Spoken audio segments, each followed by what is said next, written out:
Good afternoon and welcome in, everybody. Thank you for joining us to another presentation of high school sports on the Region Sports Network. We're streaming worldwide on the internet at regionsports.com. We come to you from Crown Point High School as the Chicagoland and Northwest Indiana Chevy dealers present the Crown Point Bulldogs hosting the Lake Central Indians.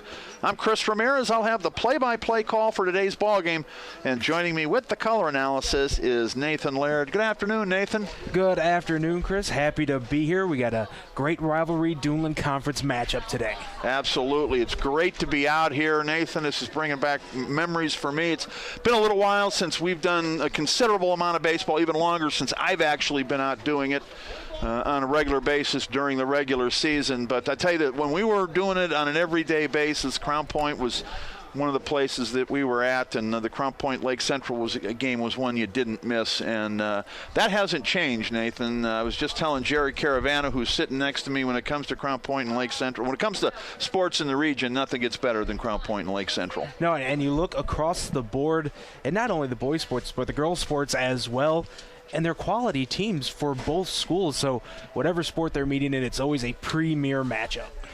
All right, well, let's take a look at things here today. Let's start with the Strachan Van Til starting lineups, brought to us by none other than Strachan Van Til. Built around you, leading things off here. Nathan, you've got, do you have the starting lineup in front of you there? You want to go ahead and let everybody in on the starters for today? For the visiting Lake Central Indians, hitting leadoff and playing second is number 7, Stephen Meyer. Hitting second and playing short is Jory Demopoulos. Hitting third is the designated hitter, Zach Turnbow. Hitting fourth, the third baseman, Alex Nissel. Hitting fifth, the center fielder, Ben Nissel. The number 6 hitter for the LC Indians is the first baseman, Ryan Ruthroff. The left fielder, James Mays, hits 7th. Colin Studer plays right and hits 8th. And to round out the Indians lineup is the catcher, Ian Gifford. On the mound today for the Indians is Joe Graziano. All right, Nathan Laird, that was the Strachan Van Til starting lineup, or batting order, if you will, for the visiting Lake Central Indians. Let's take a look now at the Crown Point Bulldogs, the home team in today's ballgame. Leading things off, the left fielder, number 7, Alex Ruiz. The number 2 hitter is right fielder Corey Brown. Hitting third, Mark Mazer. The catcher in today's ball game, Mitch Coy, will play first base and hit cleanup. Andrew Atchison is the designated hitter, hitting 5th. Mike Wathier hits 6th and plays first base. Austin Thomas plays second base and hits 7th. Alex Basic is the shortstop, hitting 8th, and the center fielder is Thane Bukowski. Thane is hitting 9th, and on the hill, it's John Dietrich for manager Steve Strayer. Crown Point comes in with a 2-3 mark into this ballgame. Lake Central's actually coming in 4-1, but off of their first loss of the season. They lost Saturday to Ileana Christian in a 2-1 ballgame. Their first of 2 games Saturday, they ended up beating Munster 17-7 later on that afternoon. First Duneland Conference game for both, so it should be an exciting one out here at Crown Point High School. Yes, indeed. We're about 5 minutes or so from the first pitch. And Steve Strayer out now, bringing his lineup out to home plate. Jeff Sander got a chance to speak to him briefly before the ball game. All business out here today, Nathan, is the way I'll put it. He's got high expectations for his team, and the combination of that, this rivalry game, first conference game, and I think that explains his business-like nature today. Indeed, it does. Beautiful spring day out here at Crown Point High School in the, as we like to call it, Nathan, the South County Country Club here. A beautiful facility at the campus of Crown Point High School here today. And, we've got the football field just outside of us here, beautiful turf on that. The baseball facility, one of the things I like about it, Nathan, we're in the press box here, and we're elevated, and we're back from the backstop here. Unlike any other facility in Northwest Indiana, you get a great view of the field. Yeah, you can see every spot on the field, pretty much from every place in the press box here at Crown Point High School. But great facilities all around here. We've done baseball here now this year. We did a ton of basketball this past season. We did football. We did wrestling here from Crown Point High School. It's a great place to come out and broadcast any sport. Yes, it is. And again, just a beautiful day. If you're looking for something to do, come on over. Should be a good ball game out here today. Duneland Conference baseball, Nathan, always played at a very high level. And when these two get together, it's usually top of the conference. I know Crown Point, you mentioned, coming in with a losing record right now, but it's early in the season. That'll be turned around quick enough. Yeah, playing those non-conference games. I know a lot of coaches, and Steve Strayer fits that mold. They like to schedule some real difficult games early on in the season just to test the team's mettle as they get going to start a campaign. And there's some history to this rivalry as well. I remember some games we did on the Region Sports Network a few years ago, some bad blood between both these teams. We're removed from that a little bit, but it always seems like what happens in the first meeting between these two carries over to that second meeting later on in the year. Yes, it does, and this will be the last year of the Duneland Round Robin as we currently know it, Nathan. Next season, the Duneland will go the way of the NCC schedule for conference play, which means the two teams will be playing in back-to-back days rather than 3 weeks or 4 weeks apart. And I know as members of the media, we always talk about how we like the build-up. You get the teams to play once in April, and then there's 3 or 4 weeks go by. Next time they're playing is in May. The weather is nicer, the season is in full steam, and by that point, there's a little bit of bad blood maybe, or the rivalry from the first game has been stoked a little bit, and it builds up for that second game. Now, boom, it's going to be over just like that. Yeah, it seems like those second games are always the ones that are the more highly anticipated of the ball games because you have something building off from that first meeting. You talk about the NCC format, Griffith and Andrean, two great rivalries, speaking of great rivals in any sport. They played yesterday, they played today, and then they're done meeting for the season unless there's a matchup in the regional round of the state tournament. And I always like that later on second meeting when later on in May when the weather gets nicer, you get a bigger crowd for that second meeting. But I know the coaches really like the format of the back-to-back days. It helps them with their pitching staff. Yeah, it eliminates having to face that ace of a staff every time. This way it tests the pitching staff a little bit more. In back-to-back days, you have to have a number 2 pitcher. Yep. I don't know that that's so much of an issue in the Duneland Conference. Most teams, most years, have 2 pretty good pitchers. It can occasionally be an issue in the NCC where the schools are about a third of the size of the Duneland. But again, seldom it's not the case in Duneland play. But nonetheless, that's the way they're going to do it next year. So we'll have to get adjusted. And just got to wonder how that's going to go. We're sitting here right now in April, what is today, April the 14th? Yep. So if this, a year from now, if we look ahead, does that mean by April 14th or April 15th of next season that Lake Central and Crown Point are in the books for the season? That would be disappointing because having that game to look forward to later on in the season, a lot of people keep their eye on what's going on in high school baseball. And again, with these two teams, they're in separate sectionals. A potential rematch would only be in the regional round of the tournament, so a rematch isn't even necessarily inevitable. The PA announcer here is going through the starting lineups. And as Jeff Sander was looking up towards the press box, and looks like he's making his way up there. He might have some changes to his starting lineup. Oh, that would be interesting. I was able to get a copy of his starting lineup about 15, 20 minutes ago, and be interesting to see if he made a change in the last few minutes. Yeah. So, again, that's why you're writing pencil in your scoreboard. That's it. Got one with me, even brought a pencil sharpener and an eraser. It's 4:30 in the Calumet. Nathan Laird with yours truly, Chris Ramirez, out here at Crown Point High School getting set for baseball. Our second broadcast of the season and my first of the year, so bear with me. I'm not in mid-season form yet. Still kind of in basketball mentality here. I hope I don't call a double play a slam dunk or something out here today, Nathan. But always good to be out here again. It's a beautiful day. 64 degrees is the temperature in Crown Point. Wind out of the north-northeast at about 8 to 10 miles an hour. So shouldn't have too much of an effect on today's ball game. But if it does, it looks like it might help the pitchers. Yeah, I think it will. You're going to have some good starting pitchers for both teams taking the hill today. You really have to get a hold of one to get one out of here, I think, in today's ball game. All right, time now, Nathan, to rise for our national anthem.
And there you have it, one of the most beautiful songs ever recorded, the Star-Spangled Banner.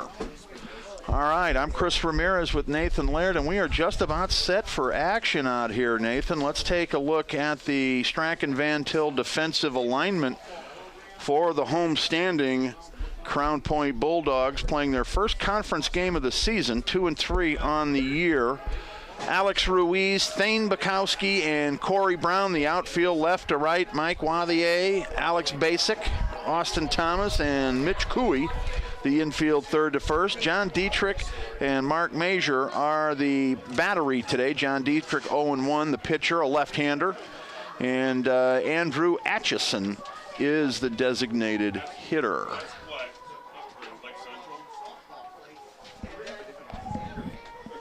Crown Point, the home team here, white uniforms with red CPHS in capital letters across the chest.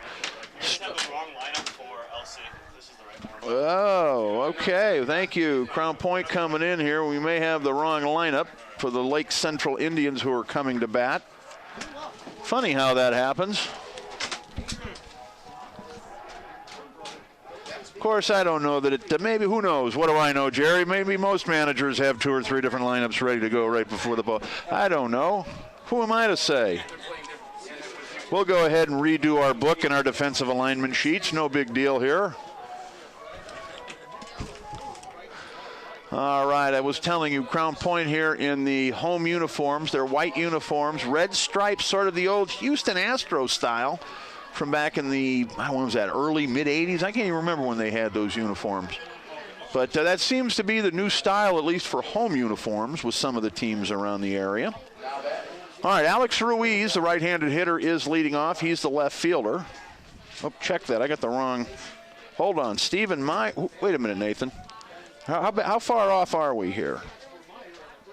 Not very far off at all. Stephen Meyer is the leadoff hitter. Okay, the second baseman. All right, been some changes to the lineup here by just Jeff a couple Sander. Minor changes. We'll go over those here in 1 second. How do you have minor changes to the starting lineup? That's my question. Line drive, foul down the third base line. Stephen Meyer got out ahead of that. So the changes to the Lake Central starting lineup, the Strachan Van Til starting lineup, which we went over earlier. Ryan Rothroff was originally supposed to play first. He is now at left. Jake Wisniewski is the new first baseman. And James Mays is out of the lineup.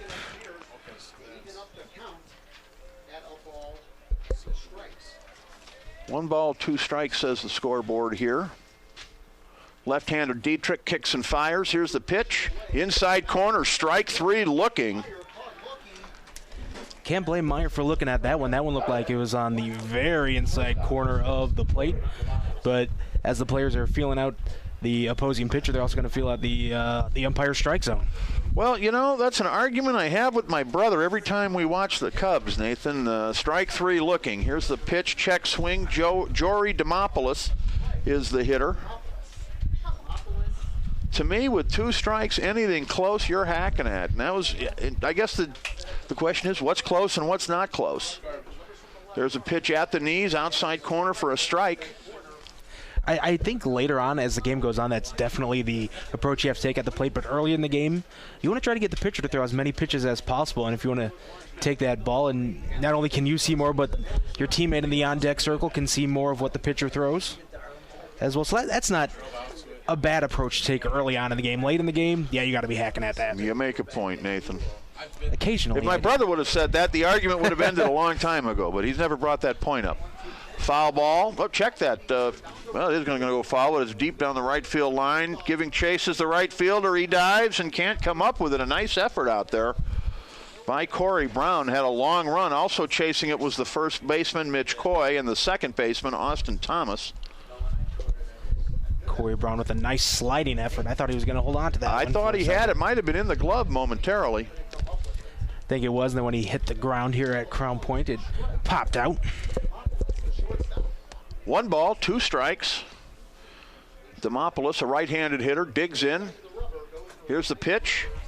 Inside for a ball. That'll even the count up at 2-2.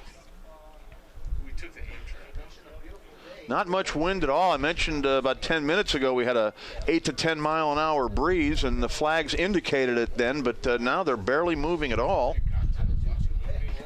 There's a pitch down low. The count goes full now, 3-2. These LC hitters are making Dietrich work early in the game. That's already 10 pitches thrown here in the top of the first inning. Dietrich, the lefty, turns and fires way outside. Ball 4. Lake Central has a base runner, the first of the game.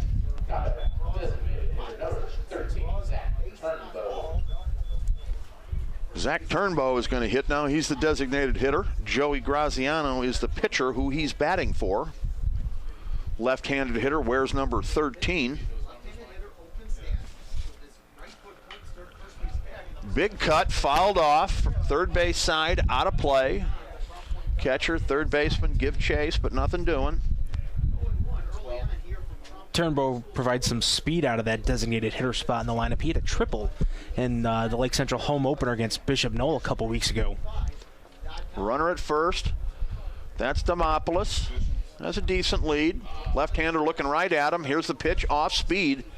Swung on and missed. Dietrich pulled the string on that one. It's 0-2 now. On deck, Alex Nissel. Here's the kick. I said 0-2. It's 0-1. Check that. There's a pitch outside. The count's even at 1-1.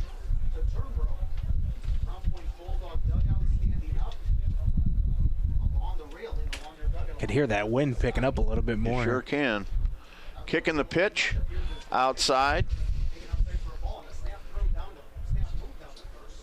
Count moves to 2 balls and 1 strike.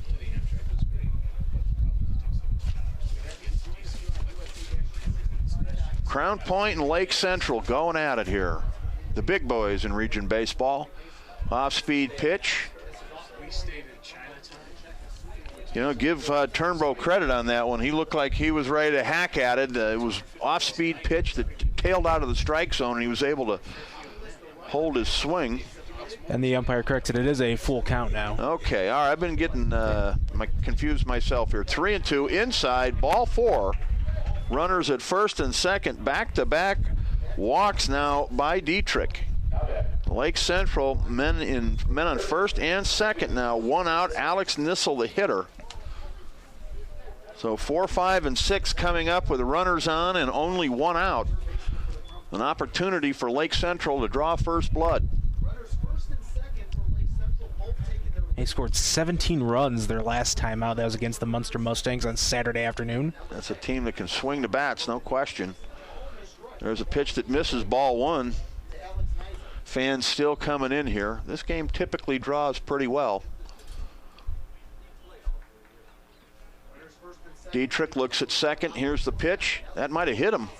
It must have bounced over his cleat, Nathan, because where I'm sitting, it looked like it looked like it was going to hit it. Yeah, but he didn't move. Real nice stop there by Mark Mazur, the catcher for the Crown Point Bulldogs, because I thought when that one took a bounce over Nissel's foot, it was going to go to the backstop. And Mazur now goes out to have a word with the pitcher who's struggling out there. Dietrich, 2-0 the count. He's walked 2 straight hitters, and now he's got the 4, 5, and 6 guys staring him in the face with only 1 out. And when you don't have control, you're in trouble. No, not only doesn't he doesn't have control, that also leads to throwing a lot of pitches. Already 20 pitches thrown by Dietrich in the first inning, not what Steve Strayer was envisioning. Yep, you get behind in the count, you start grooving them. Here's the pitch. Fastball up high, tails out of the strike zone. 3-0 the count now. Lake Central hitters will be patient, and why not? The wind is kicking up again. Here's the kick and the pitch. At the knees for a strike, 3-1. Nissel taking all the way. Ben Nissel on deck, followed by Ryan Ruthroff.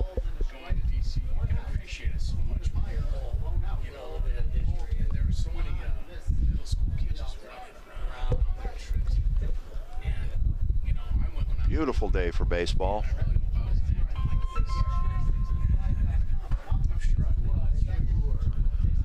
Here's the kick and the pitch. At the knees, outside corner, beautiful pitch there. Count goes full now, 3-2. That was a pitch Dietrich had to have, and he needs one more.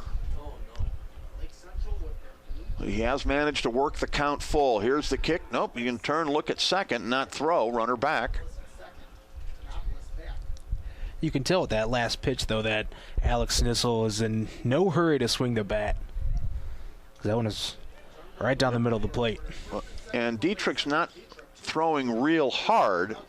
Oh, wow, he looked at the same pitch that he just got to make it 3-2, and he was froze on that. A great pitch by Dietrich. And he had to have it, and he got it. Now there's 2 out, both of them on strike 3 looking. Wow, that was a big pitch. Completely fooled the hitter, but he had just seen the exact same pitch in the exact same spot. Boy, that changes the dynamics of the inning in a hurry here, Nathan. Yeah, if Crown Point can get out of this with keeping the Indians off the scoreboard, that would be gigantic. Timeout is called. Steve Strayer goes out to have a word with the pitcher. What do you think he's talking to him about out there, Nathan? Probably just calming him down a little bit. Nerves got to be high in a game like this, and he clearly doesn't have the control that Coach Strayer was expecting coming into this ballgame.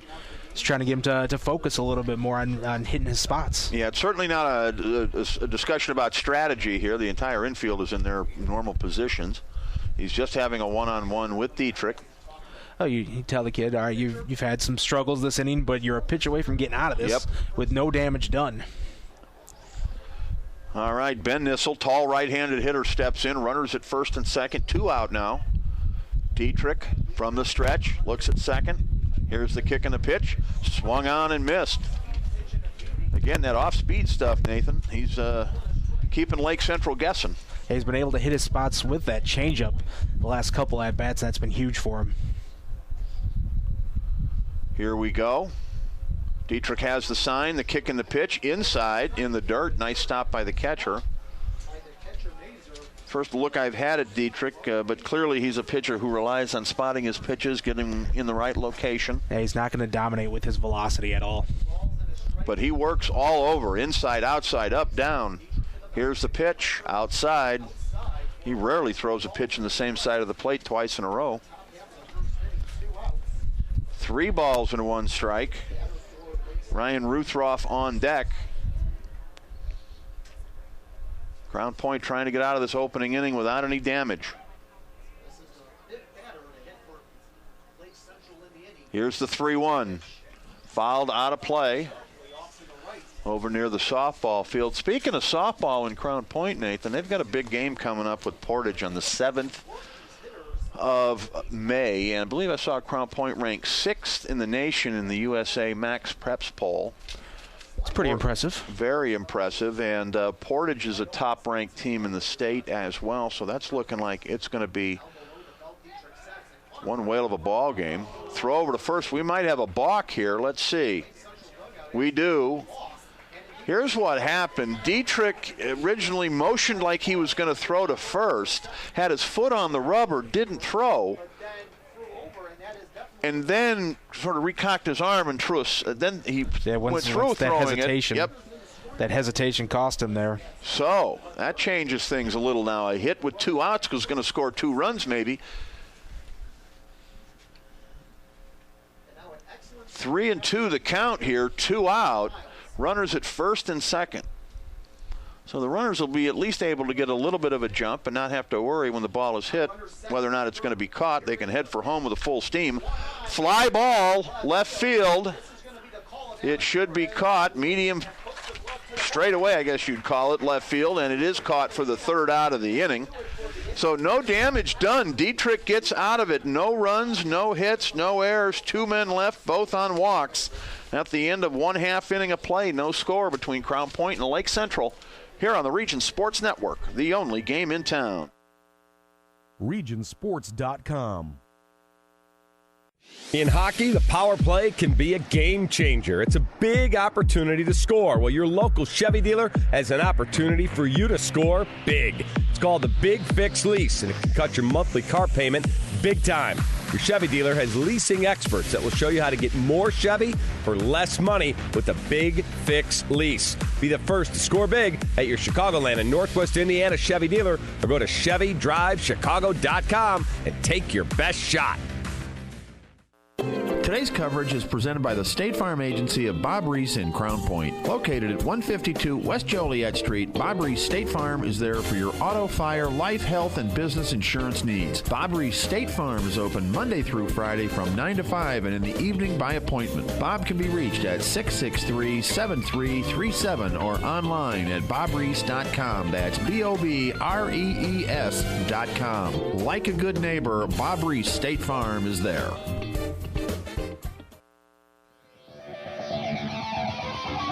And he smoked that one into left center, going the other way with it. High school baseball action on regionsports.com. And we're back out here at Crown Point High School. Nathan Laird with yours truly, Chris Ramirez. No score after a half an inning of play. Crown Point dodges a bullet there. Let's take a look here now at the Bulldogs starting lineup as presented by Strachan Van Til. Alex Ruiz leads things off and plays left field. He's followed by Corey Brown in the 2 spot. Corey plays right field.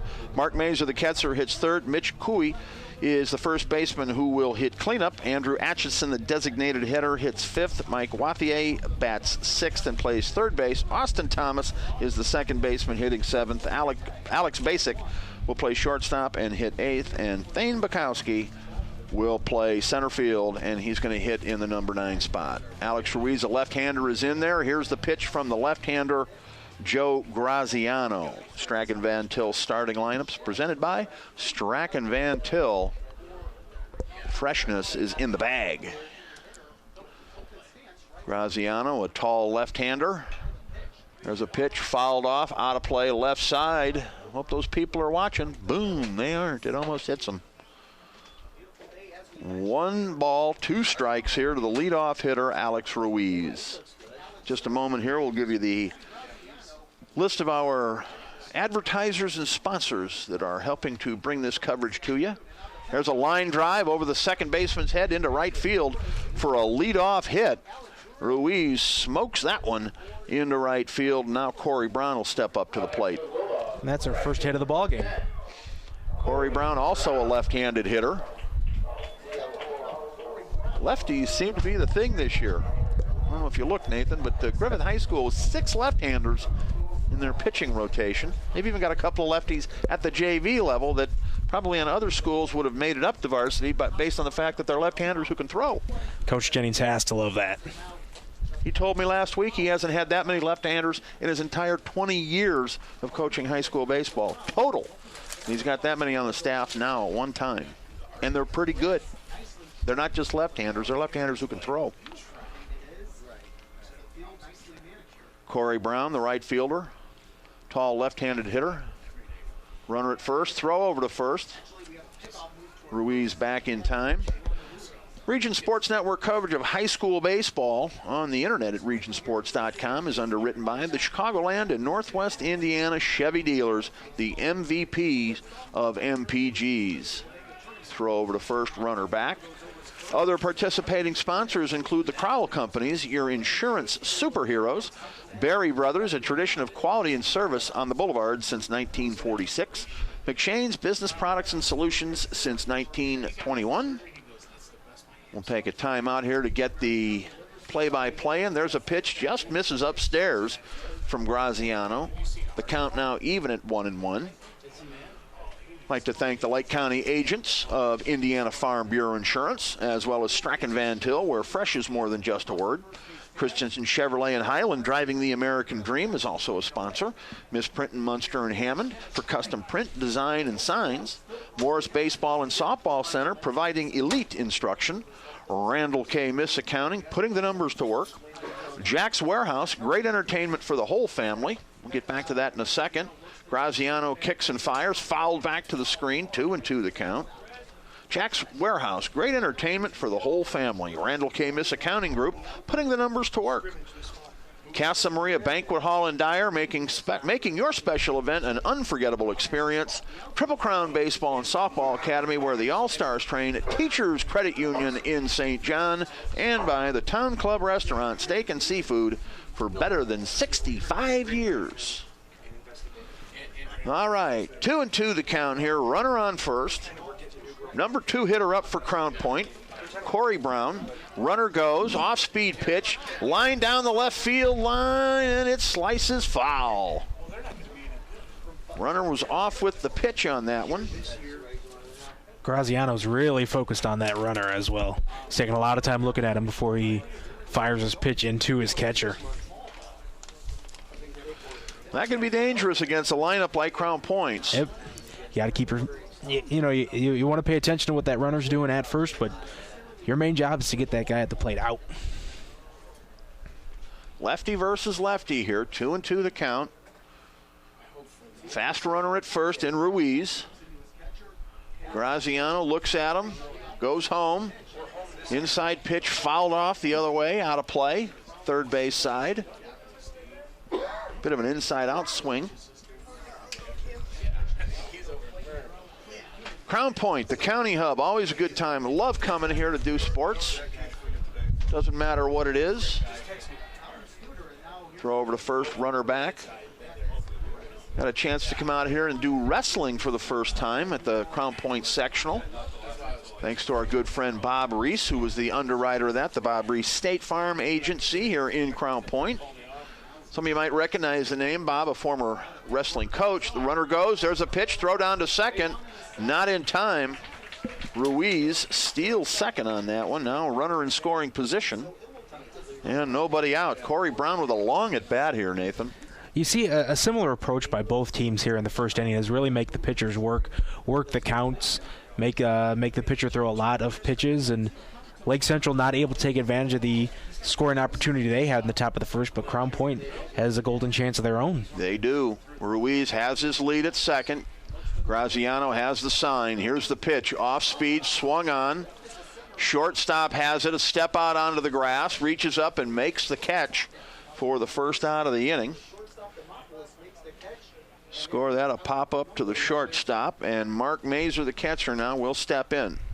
First right-hander that Graziano will look at in the Crown Point lineup.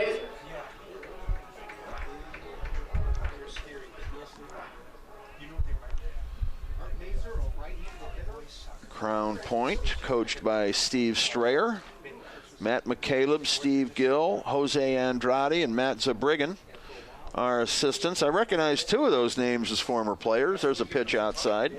Jose Andrade and Matt Zabrigan. I can't speak for Matt McCaleb or Steve Gill, but like I said, those other two former players, and not too long ago. Andrade just a couple years ago. Yep. Boy, that kid could hit. Swung on, fouled off. Again, another off-speed pitch. We're seeing that a lot with both left-handers today. Yeah, Graziano throwing a lot of breaking balls here in this first inning. Steve Strayer, been getting it done for a long time here at Crown Point High School. Had that nice semi-state run back, when was that? Oh boy, the years start running together. But a handful of years ago. There's a throw to second. Whoa, it almost gets away to the outfield. The shortstop, Jory Demopoulos, has to reach back over the base runner to keep it from going into the outfield.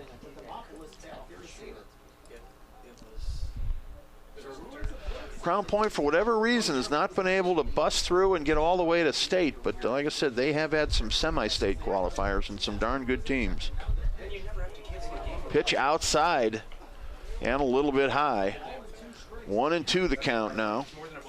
One out, runner on second for the Crown Point Bulldogs.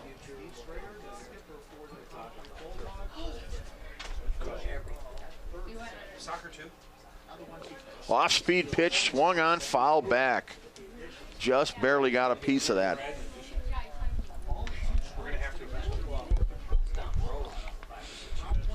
Looking up the regional titles here for Crown Point. As you mentioned, I know there's a handful of them. Yeah, they had some real good ball clubs. They still do. I'm not saying the run is over, but That's a real tough sectional they play in, too. Yes, so it is. And even getting out of it. the regional's brutal as well. Meeting the teams coming over from the South Bend area. The teams coming in from Sectional 1, the winner there. Munster, Lake Central, usually. Ground ball smash up the middle, base hit, it gets through. Strayer's going to wave the runner. Here comes the throw home. It's cut off.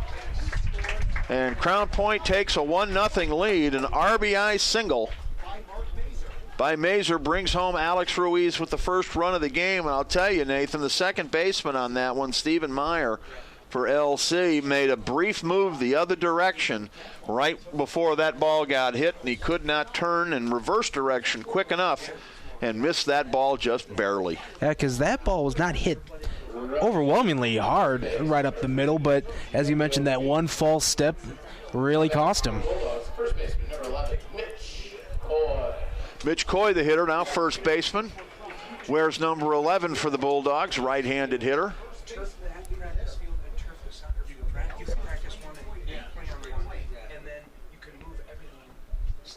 Runner at first, one down. Bulldogs have the lead. Here's the pitch. Outside corner for a strike. 0-1 the count. Fans still strolling in here to Crown Point. I'm not kidding, Nathan. I've done games here between Lake Central and Crown Point where, you know, the attendance probably, you know, upwards of 300 people. That may not sound like for a lot, but for a regular season baseball game, that's a pretty good number. That's pretty good. And, you know, if you're getting $5 a head, the athletic department's making a little money on a day like that. Yeah, yeah. He said, real nice crowd out here today. And I think attendance has been up at all the games I've been to so far this year when there's nice weather. I was at Highland last week. They had a varsity game. I checked it. They had a JV baseball game going on that had to have, I was looking, there had to be 100 people on each side at $5 a head. They were making $1,000. And I went over to the varsity softball game. They had similar numbers. If you can draw that kind of attendance, throw over to first base. Woo, quick throw. Runner gets back. It was a quick move by Graziano, but the throw didn't have much on it, Nathan, and it took its time getting over there, which allowed Mazur to get back in.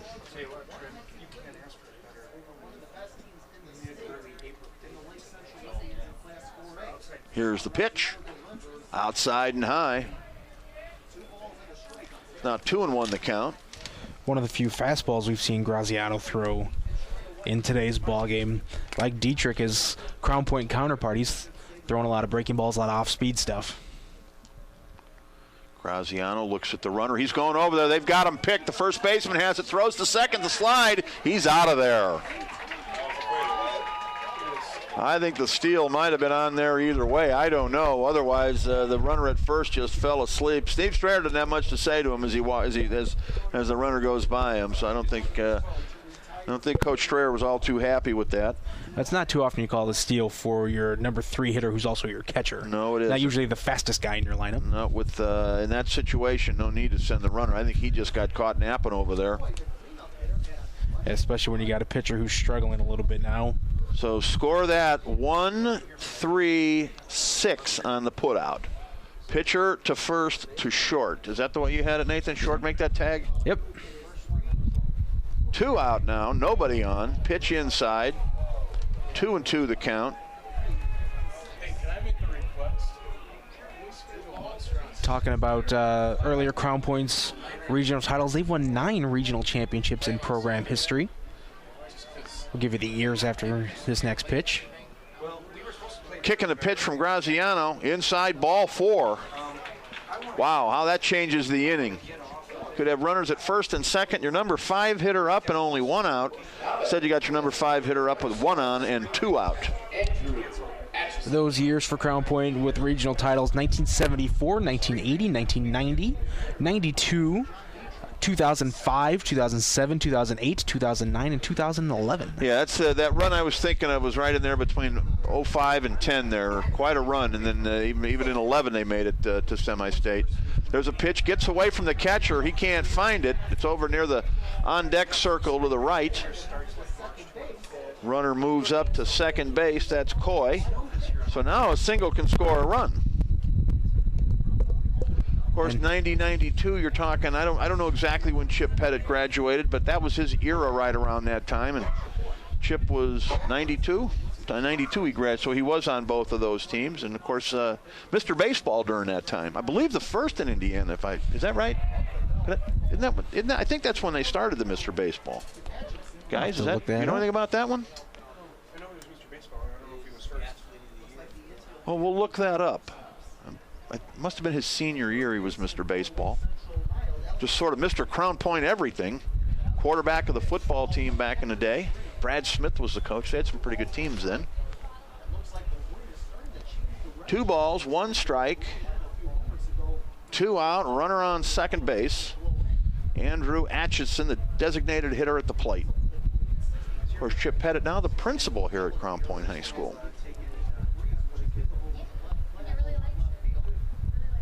Here's the 2-1. Graziano's taking his time. Pitch in the dirt. Count goes to 3-1. A long first inning here. What's that college that's on like True TV where they're always getting busted for being drunk and everything? Found a list of Indiana Mr. Baseball here. I'll get this loaded. Here's the pitch. That's at the knees for strike. Yeah, I don't know why that is coming. That thought is coming into my head that for some reason he's the first. I don't know. You'll correct me if I'm wrong, Nathan, but Chip was the first at something. Maybe he was the first Crown Point player to win Mr. Baseball. There's a pitch swung on and missed for strike 3. The inning is over. Atchison goes down on strikes. There was 1 run in the inning, also 1 hit. There was 1 man left on base. So at the end of 1 complete, it's Crown Point 1, Lake Central nothing. Here on the Region Sports Network, the only game in town. At the Crowell Companies, our customers are more than just numbers on a ledger or anonymous people who sign up online. Our customers are the families we see at the ball fields, the grocery store, and all around the community. That's because for nearly 50 years, the Crowell Companies have been part of the community right here in Northwest Indiana, offering personalized custom services that only a local company can provide. For home, auto, and business insurance, it's the Crowell Companies, 923-2131, and online at crowellinsurance.com. The Crowell Companies, home of the insurance superheroes. Strachan Van Til is a full-service grocery and fresh food store committed to the complete satisfaction of you, our customers.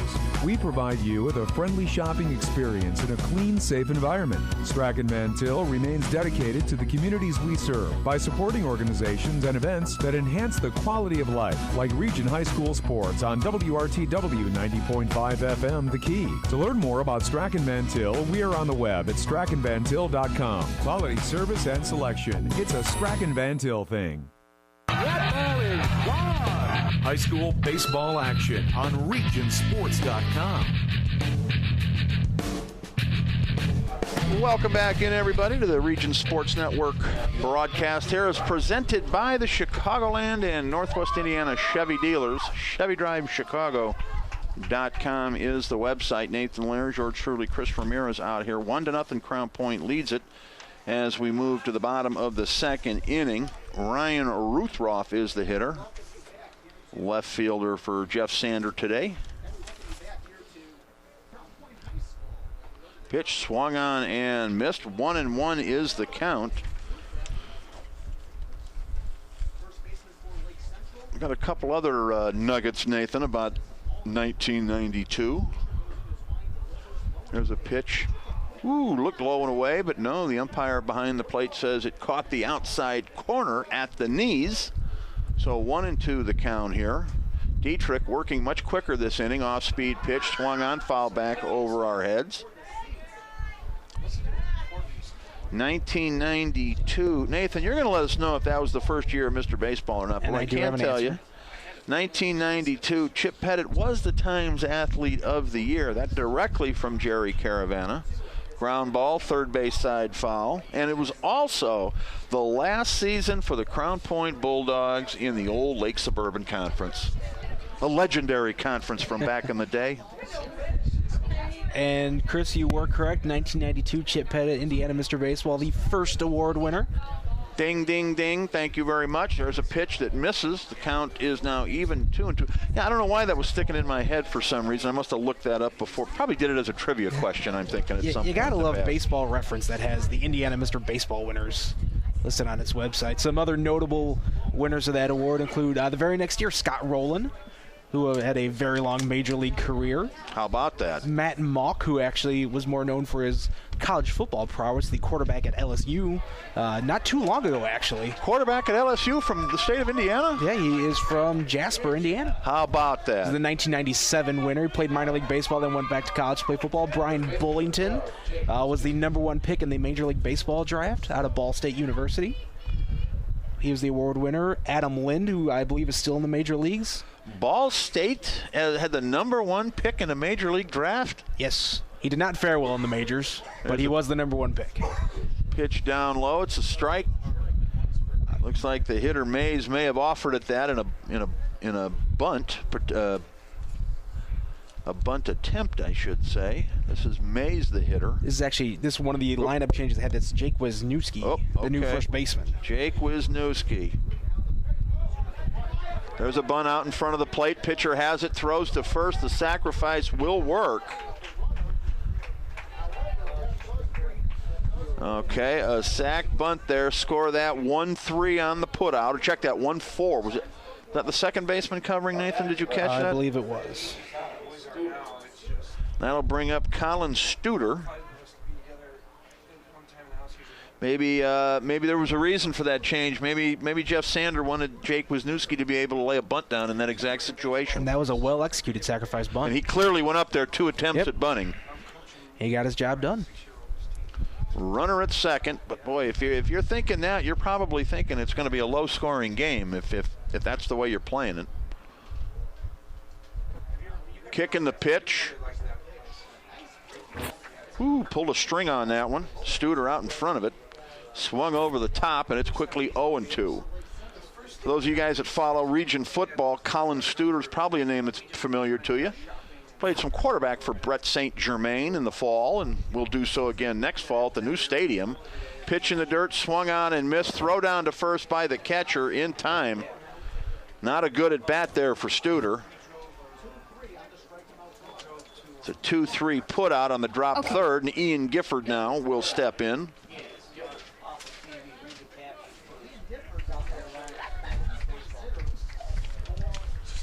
We mentioned Crown Point's regional titles. Lake Central's won 7 regional championships: 1989, 1998, 2000, 2003, 2004, of course 2012, the year they won the 4A state title, and last year they won it as well. There's a pitch over for a strike. 0-1 the count to the #9 hitter Gifford. Yeah, there's a lot of people that'll tell you that Lake Central should have had a few more regionals and maybe semi-state championships back in that era. You look between about 03 and 09, they had some of the best lineups that you're ever going to come across. They had some outstanding teams, and you can even, you look and think they had to have about an 8 to 10 year run where they were just unbelievable. But it goes to show how good the baseball is around here, Nathan, that they weren't able to dominate. I mean, they didn't even win. A team like that should automatically win sectional every year. But when you got to go up against a Munster is going to be in that sectional every year. Lowell with Ryan Basham in those years had some great teams. Highland's always going to put up a fight. Morton. Yeah, Morton had a little run there where they're very competitive in baseball. Yep. That's a tough sectional. Fouled out of play, right side. 2-2 the count now. 2-2 with a 1 on, 1-0 our score. Top of the second inning here. Our broadcast courtesy of the Chicagoland and Northwest Indiana Chevy dealers. ChevyDriveChicago.com is the website. Here's the pitch. Fly ball, well hit, right side, down the line. Right fielder chasing, and the ball drops foul out of play. I think the wind really pushed that one down because it looked like it was going to carry a little bit. Once it got up in that wind, though, that didn't let Brown make a play on it. Corey Brown gave chase, long run. Unable to get there. Yeah, I'd be curious, Nathan, to find out when Lake Central and Crown Point are going to play back-to-back next year. I certainly hope they wait as long as possible to get that one in. I would hope so. Early May, Let it build up. Let the weather get nice. Pitch swung on and missed. Strike 3, inning over. Gifford goes down on strikes. 2 strikeouts in the inning. No runs, no hits, no errors. 1 man left. We'll go to the bottom of the second now. It's Lake Central trailing Crown Point 1-0 here on the Region Sports Network, the only game in town. Regionsports.com. Morris Baseball and Softball Center, a new baseball and softball development program in Northwest Indiana, provides instruction for aspiring athletes. The staff at Morris Baseball and Softball Center has over 95 years of combined professional experience, and they provide instruction which includes game-tested methods used by major league teams. Located inside Omni 41 in Schererville, Morris Baseball and Softball provides disciplined, well-organized practices and places players in highly competitive opportunities to achieve success. For more information on Morris Baseball and Softball, the phone number is 227-5250, and the website is morrisbaseballcenter.com.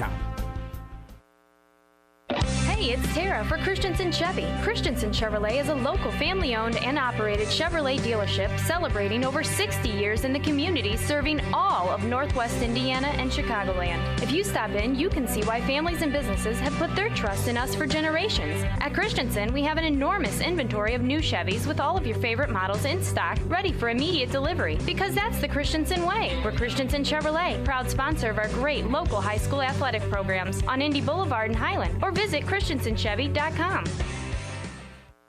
He caught it! He caught it! High school baseball action on Regionsports.com. We're back out here at Crown Point High School. Nathan Laird along with yours truly, Chris Ramirez, in the county hub here, or as I like to call it, the South County Country Club, or the South Lake Country Club. The facilities out here are second to none. 1-0 our score. Crown Point leads Lake Central, bottom of the second. Coming up this inning here, let's take a look at the Strachan Van Til batting order for the bottom of the second. Mike Wathier, followed by Austin Thomas, Alex Basic, and Thane Bukowski, all due up here. And then my freshman or sophomore year. Do I have that pronounced properly? Is it Wathier? Is it the American version, or should we say it French style? I think you stick with the French pronunciation, Wathier. We'll go with Wathier. I like the way you... I took 6 years of French in between high school and college. Don't know why, but there's a fly ball to left field. Left fielder has it on a routine play. You took 6 years of French? I did. In high school? I took 4 years in high school, and then I had to take 2 years in college. I was required to. Required by who? Your girlfriend? No, I had to do it to get my degree in college. I had to take 2 years of French. Is that normal?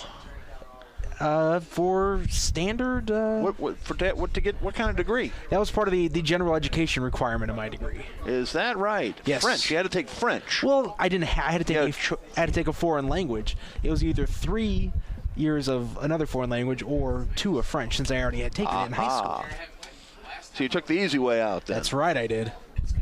Pitch swung on and missed. This is Austin Thomas, the second baseman. At the end of the ball game, we'll name the Crowell Company's Insurance Lantern Man superhero of the game. Also have the Berry Brothers Blue Collar Player of the game. So stay with us for that.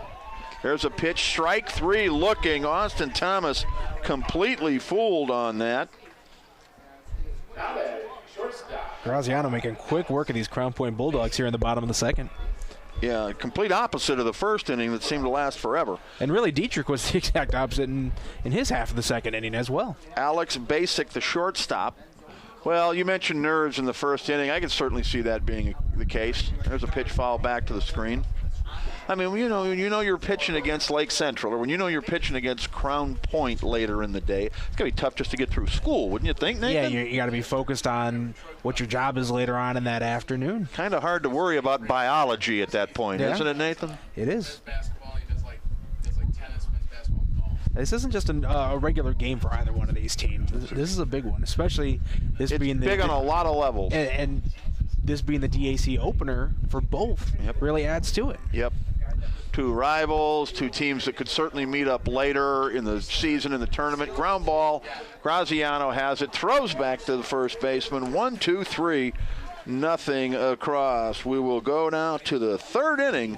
It's Crown Point 1, Lake Central nothing here on the Region Sports Network, the only game in town.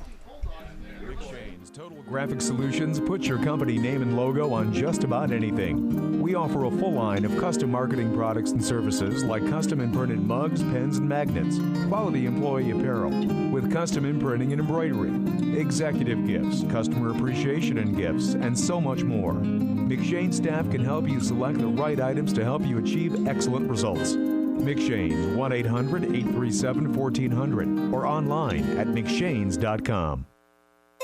Planning a memorable event? Look no further than Casa Maria Banquet Hall in Dyer. Located on the grounds of St. Maria Goretti Church, the hall can accommodate up to 375 guests. Featuring 2 bar areas, Casa Maria offers buffet and family-style catering. With a professional staff on hand to help with all your needs, Casa Maria sets the mood with a dignified atmosphere that will surely impress your guests. For an unforgettable classic experience that you and your guests will remember, call Casa Maria Banquet Hall at 865-8956.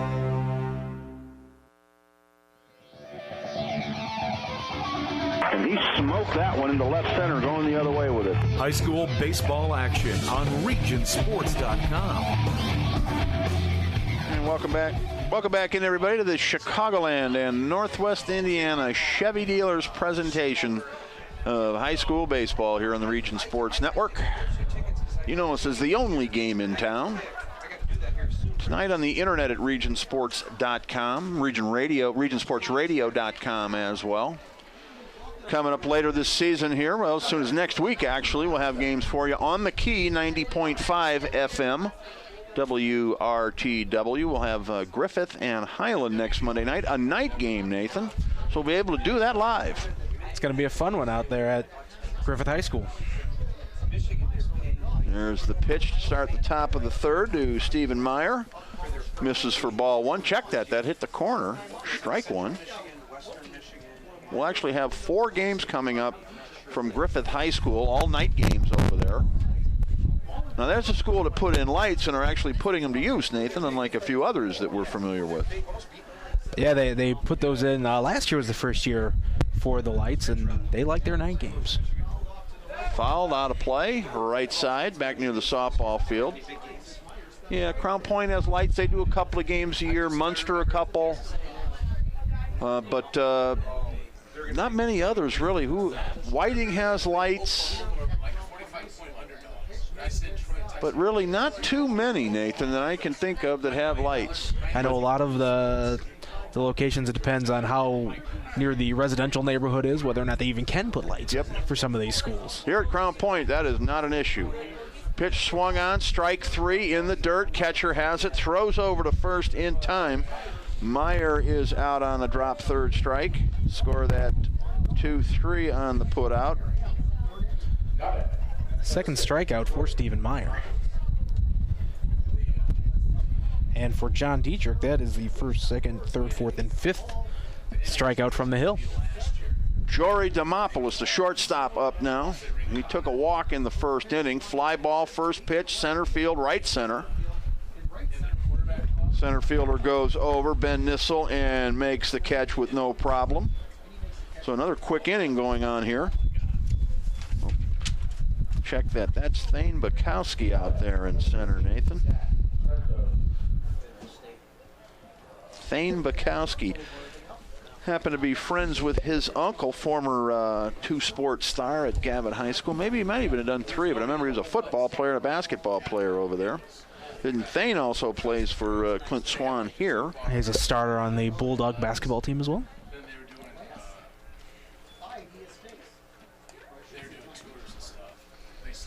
Zach Turnbaugh, the designated hitter, a lefty up at the plate. He walked in the first inning.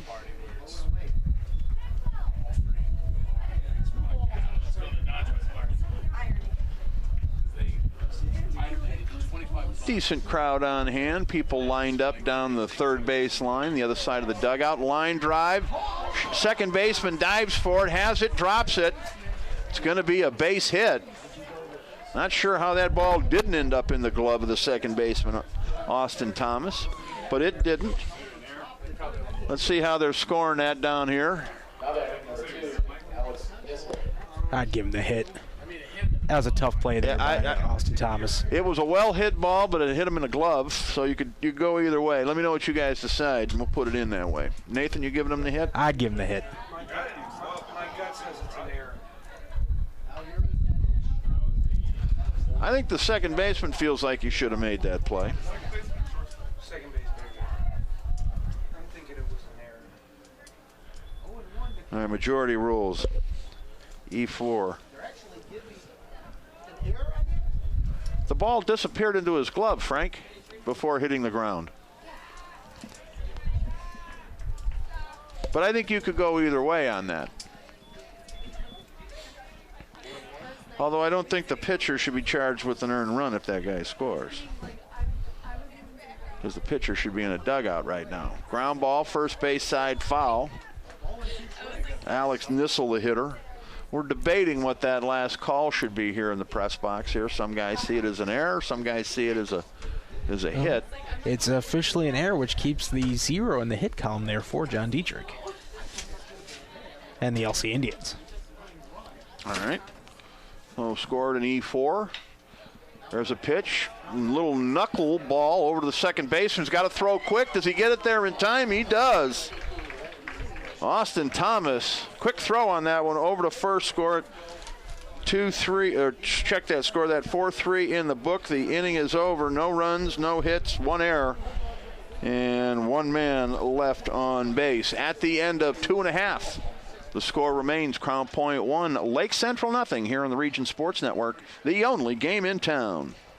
Sports in the region are about tradition, and since 1946, Berry Brothers in Hammond has built a tradition of quality and service. With a professionally trained sales staff, Berry Brothers offers a selection of quality American-made work boots, safety shoes, and apparel. Located on Indianapolis Boulevard, a half-mile north of Interstate 94, Berry Brothers is devoted to providing exceptional service to ensure the satisfaction of every customer. Berry Brothers is open 7 days a week, and gift certificates are available. The website is berrybros.com.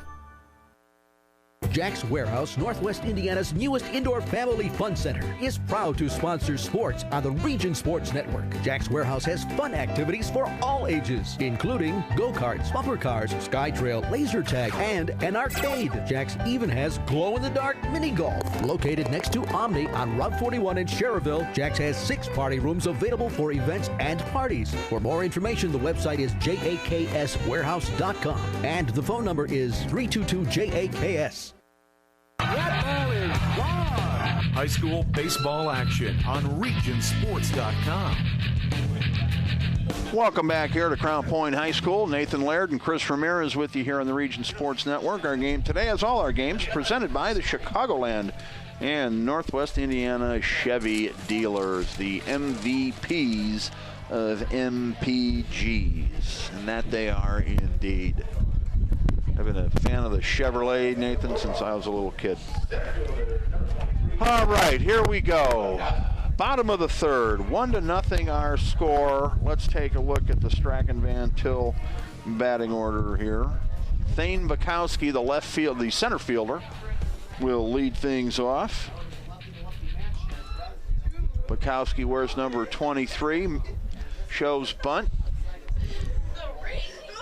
Draws at that bunt and misses. Oh, we checked it. We got ball. Wait a minute. Okay, we're going to check that again. That is strike one. He did offer it that. Okay. Ground ball. First baseman has it. Stumbles. Oh, makes it over to first. Stumbles again, but gets the out. Bukowski retired. Ground out to first unassisted. First baseman Jake Wisniewski looks in the dugout with a big smile on his face. His teammates giving him the business a little bit after stumbling not once but twice on that play. Alex Ruiz now steps in, another left-hander. You know what I'm impressed with, Nathan? The amount of students out here at the ball game. We got a lot of kids on the Crown Point side to our left. You don't see that in high school baseball games all the time. No, not too often. Usually adults. We get a few kids. Occasionally some girlfriends will come by, but actually it looks like a bit of a cheering section. We got middle school kids over here, it looks like, high school kids. That's a real nice day outside. What else better to do today than see this ball game?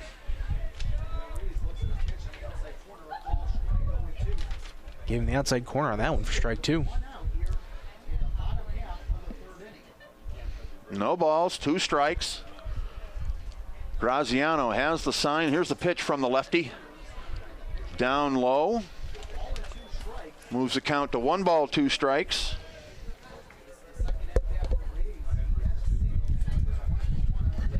Our second game of the year here on the Region Sports Network. Second game of the season, I should say. And I don't know, we're anticipating, Nathan, if all goes well, 20 to 30 games possibly, right? Yeah, we're going to have, you mentioned that Griffith Highland game next week. We're going to have 1 additional game. That's still to be determined next week.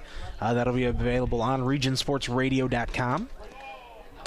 Ooh, there's a pitch, just misses on the outside corner. That'll even it up at 2-2.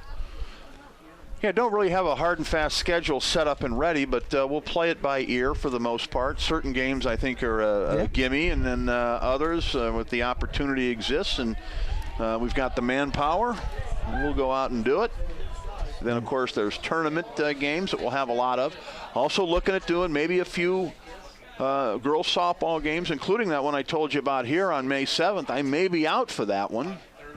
Been a while since I think the last softball we did was the Mel Dumazic era. Ooh, there's a pitch, strike 3 looking. Nice pitch by Graziano, outside corner at the knees to the left-hander, and Ruiz was just froze. And not much Ruiz can do about that one.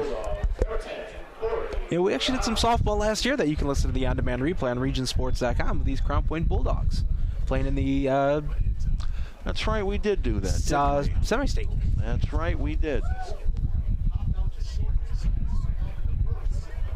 There's a pitch that misses down low to Corey Brown.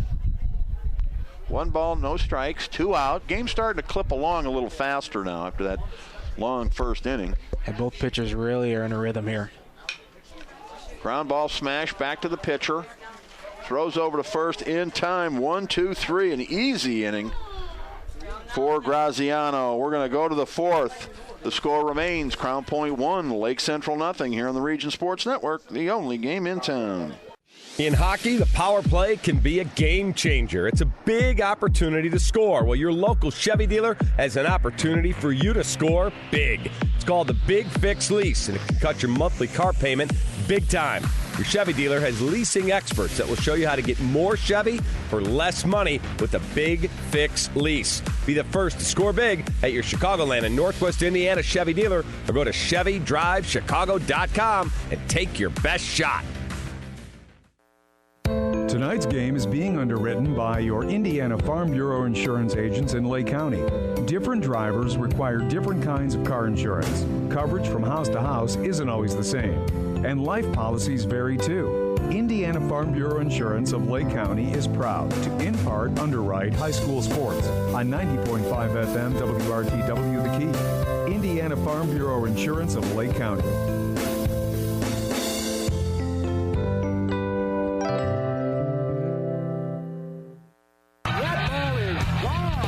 High school baseball action on regionsports.com.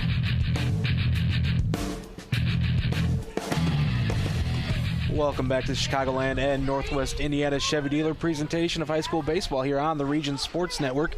Nathan Laird and Chris Ramirez here at Crown Point High School. The Bulldogs lead the Lake Central Indians 1-0 heading into the top of the 4th inning. Your Strachan Van Til batting order for Lake Central in this inning include Ben Nissel, Ryan Rothroff, and Jake Wisniewski. As John Dietrich, the starting pitcher for Crown Point, has really settled in the last few innings. Boy, you're not kidding. It looked like it was going to be a long day with the first inning both lefties had. Neither one of them could find the plate, both taking a long time between pitches. I thought we were going to be here all night long. In the first inning, Dietrich threw 30 pitches. Combined in the second and third, he threw 28. As that 1-0 pitch is fouled off down the left field line by Ben Nissel. 1-1 now the count. Well, not only did he throw less pitches in the 2 innings combined, he worked a lot quicker, and both pitchers have been doing that, which indicates they've got more confidence in their stuff than what they were showing us in the first inning. Fly ball to right field. Backing up is Corey Brown. Makes the catch on the run for the first out of the inning. Boy, had a face full of sun on that one, Nathan. Really had to fight it off. But he concentrated, made the play, and we have 1 out. But you know what? That's his home. This is home field here. He's used to that sun out there. When it's your home field, you know how the wind gusts affect where the ball is going to go, as that brings up Ryan Ruthroff. The left fielder is going to hit a little number to the first baseman, who covers, throws it over, but it's not in time as Dietrich was covering the bag. It's the first hit of the ball game for the Lake Central Indians. How about that? An infield hit at that, Nathan. That one was kind of hit in no man's land in the infield, where it was too softly hit for Austin Thomas, the second baseman, to make a play. Mitch Coy, the first baseman, came up to field it, but not in time. His throw to Dietrich covering first was not in time, so first hit of the ball game for Lake Central. As Jake Wisniewski, the first baseman, steps up to the plate. Dietrich's first pitch to him high and outside for ball number 1.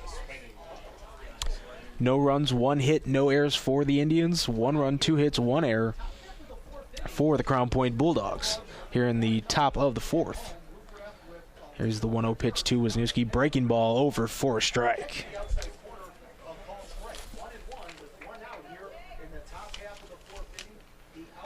Dietrich not even really looking at the runner at first. That's Ruthroff. He's got a pretty good lead over there. Now he takes a look. Here's the kick and the pitch. Foul ball down the third base line. It's 1-2.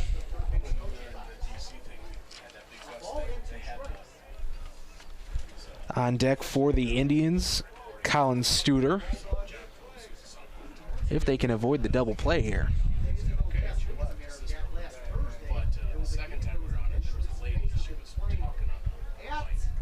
Dietrich gets the sign from Mazer as catcher. Kick and the pitch. Fastball outside. 2-2 the count.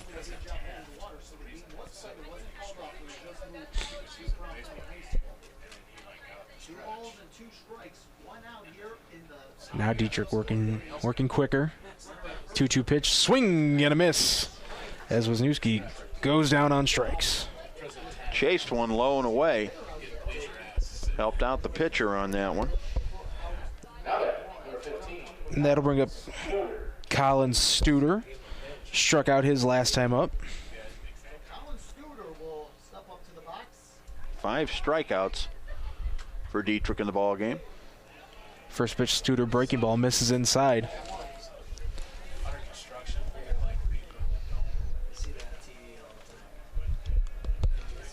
Beautiful day for baseball here at Crown Point High School.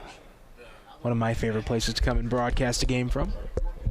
Yeah, agreed. This is just a fantastic facility for high school baseball. I can't speak to how how true a ground ball is or anything like that. I've never played on it, but strictly from a standpoint of coming here to cover the ball game and what we do in broadcasting, you got great sight lines. Absolutely, it's perfect up here. And it helps when you got weather like this as well. Well, all right, so pushing it. Perfect might be pushing it, but it's as close as you can get on the high school level here locally.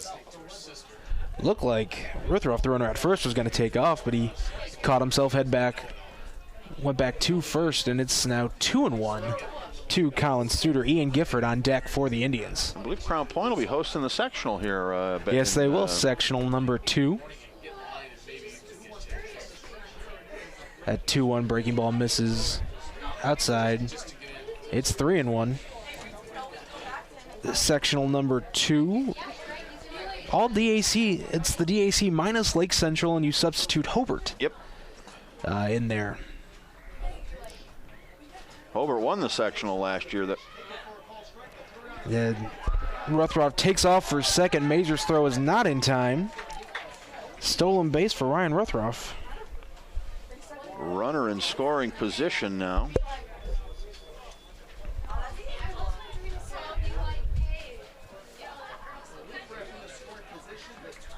And I believe we could see that sectional changing a little bit next year. I believe in baseball, Kankakee Valley moves up to Class 4A starting next season. Strike 3 on the inside corner. Colin Studer thought it was a ball, but he goes down on strikes for the second time today to end the inning. So Lake Central picks up their first hit, but the runner is stranded at second. We'll be back with the bottom half of the 4th inning on the other side of this timeout. You're listening to high school baseball on the Region Sports Network, the only game in town. Regionsports.com. Today's coverage is presented by the State Farm Agency of Bob Reese in Crown Point. Located at 152 West Joliet Street, Bob Reese State Farm is there for your auto, fire, life, health, and business insurance needs. Bob Reese State Farm is open Monday through Friday from 9 to 5 and in the evening by appointment. Bob can be reached at 663-7337 or online at bobreese.com. That's BOBREES.com. Like a good neighbor, Bob Reese State Farm is there. Strachan Van Til is a full-service grocery and fresh food store committed to the complete satisfaction of you, our customers. We provide you with a friendly shopping experience in a clean, safe environment. Strachan Van Til remains dedicated to the communities we serve by supporting organizations and events that enhance the quality of life, like Region High School Sports on WRTW 90.5 FM The Key. To learn more about Strachan Van Til, we are on the web at strachanvantil.com. Quality service and selection. It's a Strachan Van Til thing. He caught it! He caught it! High school baseball action on regionsports.com.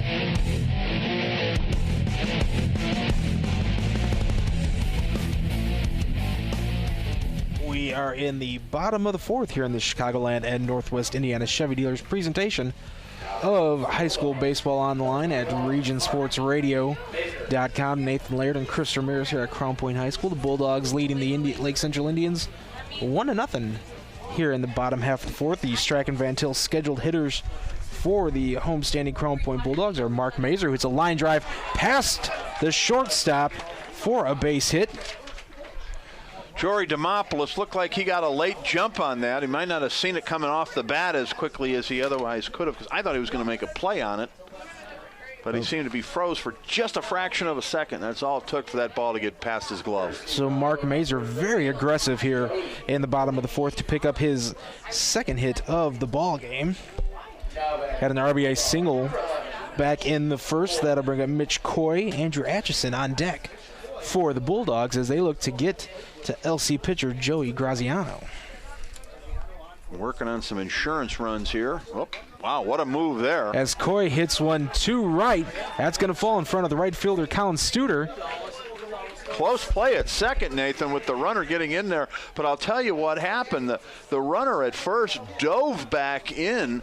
Mark Mazer, the pitcher, went home, but it's a left-hander, so he's looking at the base runner, and on his lead, rather than continue his lead, the base runner Mazer actually dove first back into second, which meant he almost got thrown out on that base hit. And Colin Studer, we know he has an arm. He's a quarterback of the Indians football team, as you mentioned earlier, showing off that arm, but just not in time to get Mazer at second. So runners at first and second. Nobody out as Andrew Atchison shows bunt on this first pitch. Misses the stabbing attempt, and it's 0-1.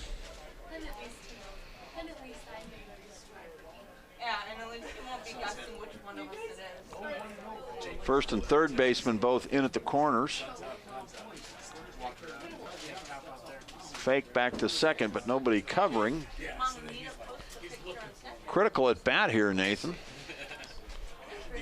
Crown Point with an opportunity maybe to bust this game open.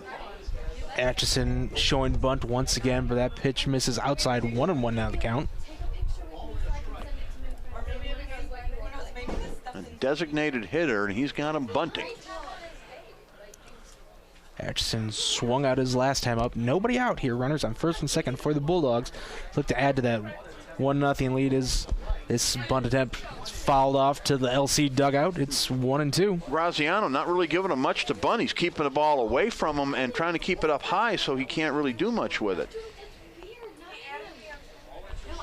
Barely, he a tall right-handed hitter.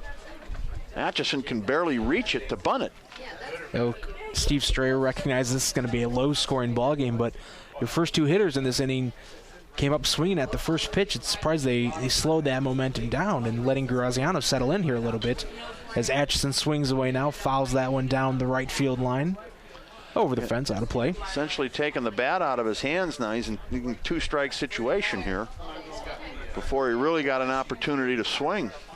Yeah, those first two pitches were hit pretty hard by Mazer and Coy, but now Graziano, after those bunt attempts by Atchison, look like he's got his rhythm back a little bit. So he looks into his catcher here for this 2-2 pitch. Turns around, fires to second. Mazur barely back in safe under the tag of Jory Demopoulos. That was close. Mazur, a head-first dive back into the bag, just got in under the tag. So 1-2 count now to Atchison. Swings and misses for strike number 3. A tough at bat there for Atchison, who had to attempt to bunt pitches nowhere near the strike zone the first couple of pitches that came in, and then with 2 strikes, basically, left to chase there. That'll bring up Mike. Tough at bat.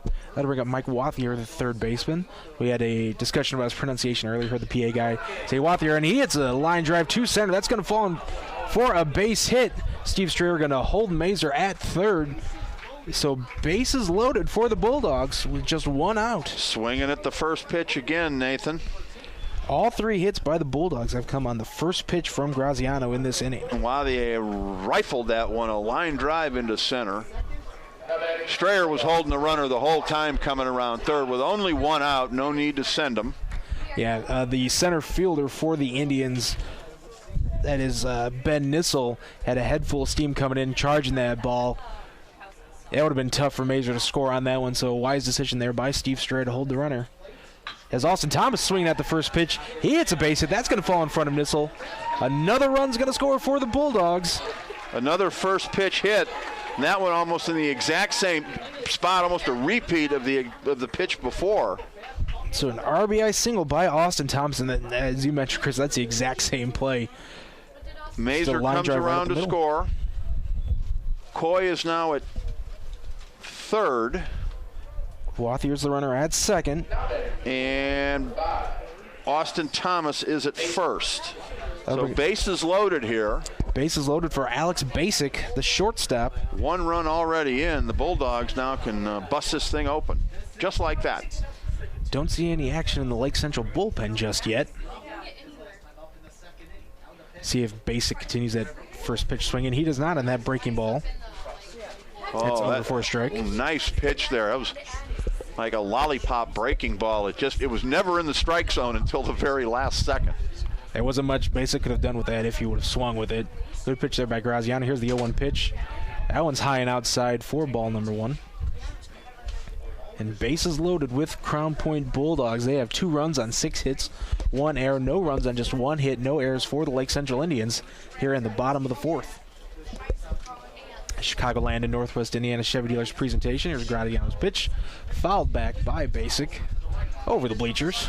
Well, you got to wonder when they're having a softball and a baseball game here at the same time, just how many times they get interrupted, because we've seen a half a dozen or so already go back over there.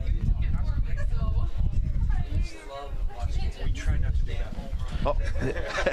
Mike Mulaski just informed me that when there's a softball game, they're not allowed to hit the ball over there. Today there's not a game, so it's okay to have clearance. That explains it. Timeout is called here. Steve Strayer comes out to talk to the umpire. We're going to have a pinch runner coming into the ball game. Over at first for Austin Thomas. That is number 17. Gotta find my Crown Point roster here. Oh, don't have a 17 on Crown Point here. Boy, that's varsity. Oh, Tyler Schoonover. From the JV. Hauled up to the JV. Schoonover. Gets optioned up to the big club. He's going to be the runner at first. 1-2 now the count to Alex Basic. Slowly hit to the pitcher. He's going to make the throw to get the force at home. That's the only out they are going to get, though, as Gifford on the transition to his throwing hand loses it, but they do get the force at home. Yeah, the out was made at home, definitely. And then he dropped the ball as he was getting set to throw it down to first. So fielder's choice. 1-2 on the putout. All right, so 1-2 on Coy. Basic is at first. Wathier at third, and Thomas moves over to second. Now there are 2 out, and this is Bukowski.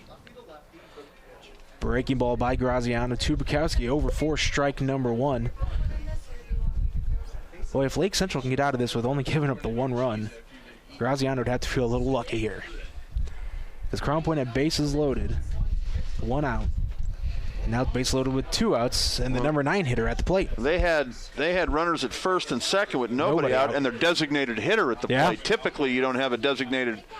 You don't take the bat out of his hands. Now, Steve had obviously his own strategy for doing that. I'm not questioning that, but just saying it was an opportunity that they had to set up a really, really big inning. Schakowsky swings and misses at that off-speed pitch. It's now 1-2. It's a big pitch here for Joe Graziano and the Lake Central Indians. Who am I kidding, Nathan? I'm definitely questioning Coach Strayer's strategy on that one. Ground ball to the second baseman. Meyer comes up throwing to first. Bukowski slides in head first, but not in time. So, as Wisniewski reaches out to make the stop, and that'll end the Bulldog rally here. But 1 run does score. And Bukowski is down at first. That's one of the dangers of sliding head first into first base. You hurt your shoulder. You can hurt your fingers that way. It's a dangerous play. But he's getting up without his helmet, holding his face there. But Crown Point does add to their lead. It's 2-0 Bulldogs. We're headed to the 5th inning on the other side of this timeout. You're listening to High School Baseball on the Region Sports Network, the only game in town. Misprint can help your team's identification with team banners, trading cards, personalized team posters, stickers, decals, and fundraising ideas too. Misprint has 2 locations, 8244 Calumet Avenue in Munster and in Hammond at 6931 Calumet Avenue. Both locations open Monday through Friday, 8:30 to 5, and in Munster, Saturdays till noon. Online, it's misprintusa.com. Misprint in Munster and Hammond for custom print, designs, and signs. At the Crowell Companies, our customers are more than just numbers on a ledger or anonymous people who sign up online. Our customers are the families we see at the ball fields, the grocery store, and all around the community. That's because for nearly 50 years, the Crowell Companies have been part of the community right here in Northwest Indiana, offering personalized custom services that only a local company can provide. For home, auto, and business insurance, it's the Crowell Companies, 923-2131, and online at crowellinsurance.com. The Crowell Companies, home of the insurance superheroes. High school baseball action on regionsports.com. We move to the 5th inning here at Crown Point High School with the Bulldogs leading Lake Central 2-0 here on the Chicagoland and Northwest Indiana Chevy Dealers presentation of high school baseball. Steve Strayer talking to one of the umpires, making some changes here. We'll try to get those for you.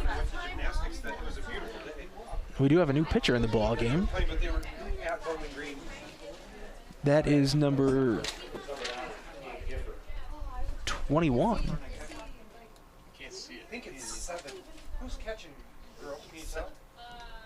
Got a couple changes here for the Crown Point Bulldogs. Looks like one number. No, Ruiz is playing left field. Ruiz is 7. Trying to figure out all these changes. We got a new catcher and we got a new pitcher.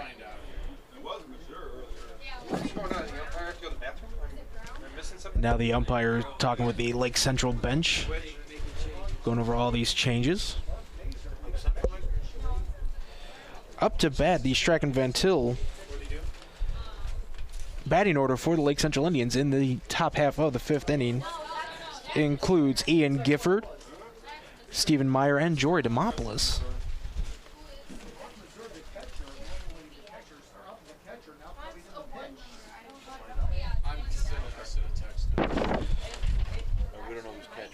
So Mark Mazer is the new pitcher for the Crown Point Bulldogs. We have a new catcher. We're going to get that sorted out for you as Mazer's first pitch, fastball outside to Ian Gifford. You can't tell what the number is on the catcher. Nobody recognizes him up here, so we've got a text into the dugout. Gifford hits a high fly ball to right field. Corey Brown, the right fielder, camps underneath it to record the first out of the inning.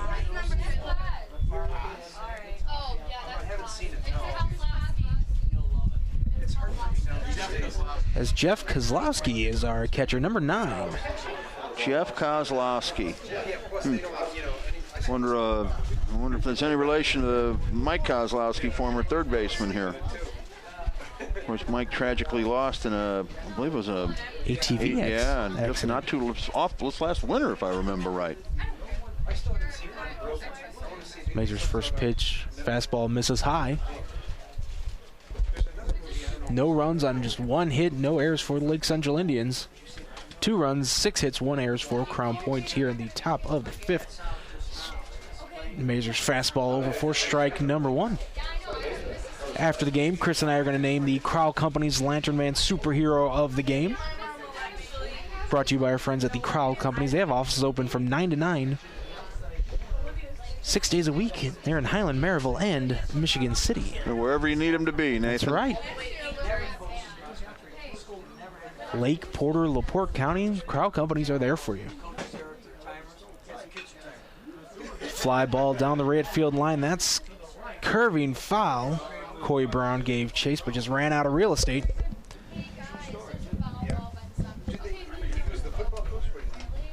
One and 2, the count to Stephen Meyer. 0 for 2 with 2 strikeouts in this ball game.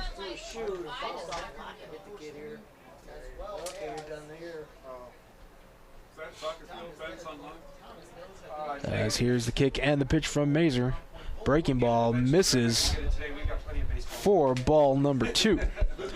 After the game, we'll also name the Bear Brothers Blue Collar Player of the Game.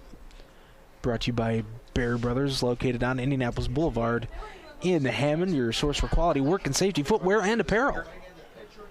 Breaking ball fools Stephen Meyer for strike number 3. What a beautiful pitch there by Mazur. That'll bring up Jory Demopoulos. 0 for 1 on the day. He did draw a walk and ended up at third back in the first inning, and he flew out to left his last time up. That was in the 3rd. 2 outs. Now here in the top of the 5th, the Indians batting. They trail by 2 to the Crown Point Bulldogs. Mazur misses high in that one. 1-0 the count. Wait. Oh, dislocated shoulder pole vaulting. Outstanding.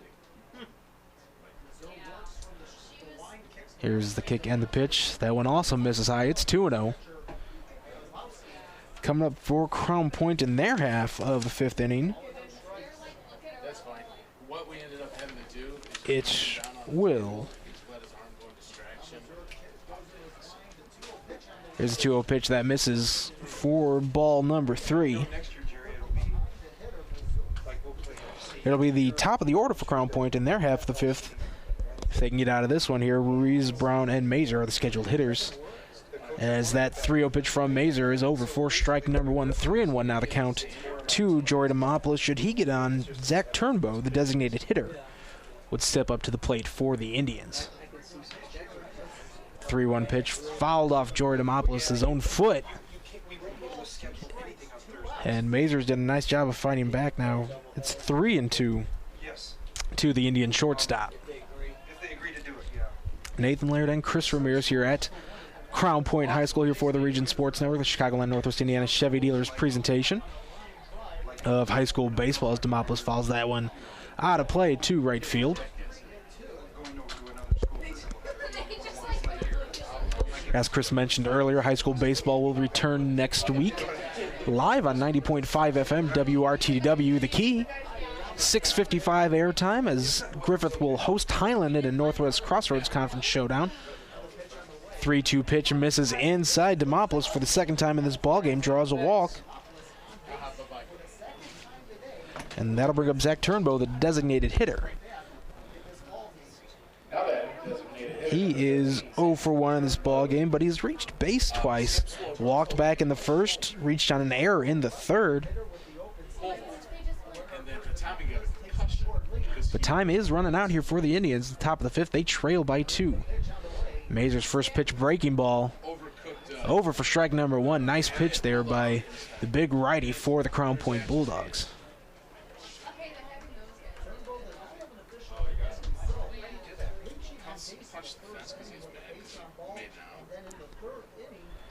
At 0-1 pitch outside, 1-1 now the count.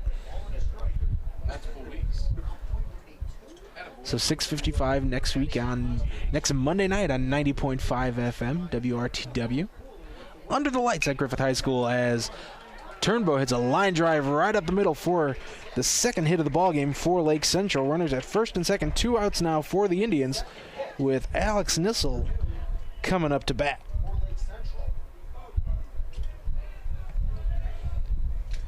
Nissel 0 for 2 in the ballgame. Struck out in the first. Grounded out to second in the third as we have a meeting on the mound for the Crown Point Bulldogs.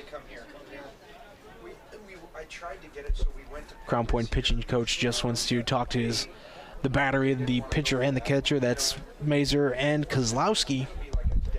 The whole infield came in, but he quickly sent them away, trying to regroup his pitcher here as he got 2 quick outs in this top of the 5th inning, but LC has come back with the walk and then the base hit by Zach Turnbow. And the Indians have an opportunity to cut into the Crown Point lead. And it is 2-0 Bulldogs here in the top of the 5th. Runners at first and second, 2 outs. First time the Indians have had 2 men on base in the same inning since the first inning, when it was these 2 batters, as Niles hits a rocket down the left field line. Well foul. It's 0-1. Excuse me, 1-1. 1-2.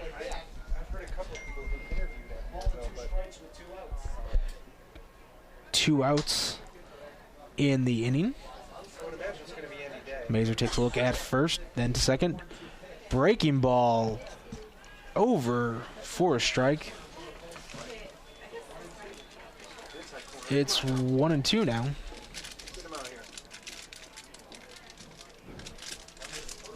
Do the teachers have a full day tomorrow, Mike?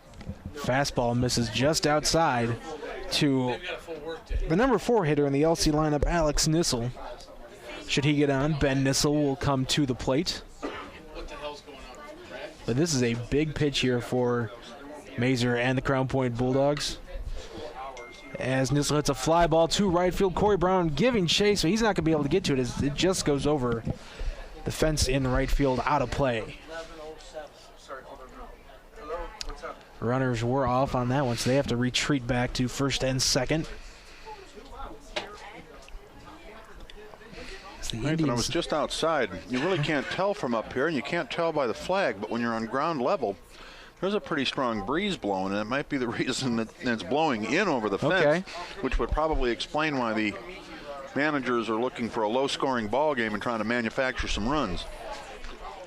You look out in the outfield by the scoreboard, the flag is barely moving. You can't tell up here when you get in front of an open window. Yeah, just the occasional gust, but nothing strong or consistent, really.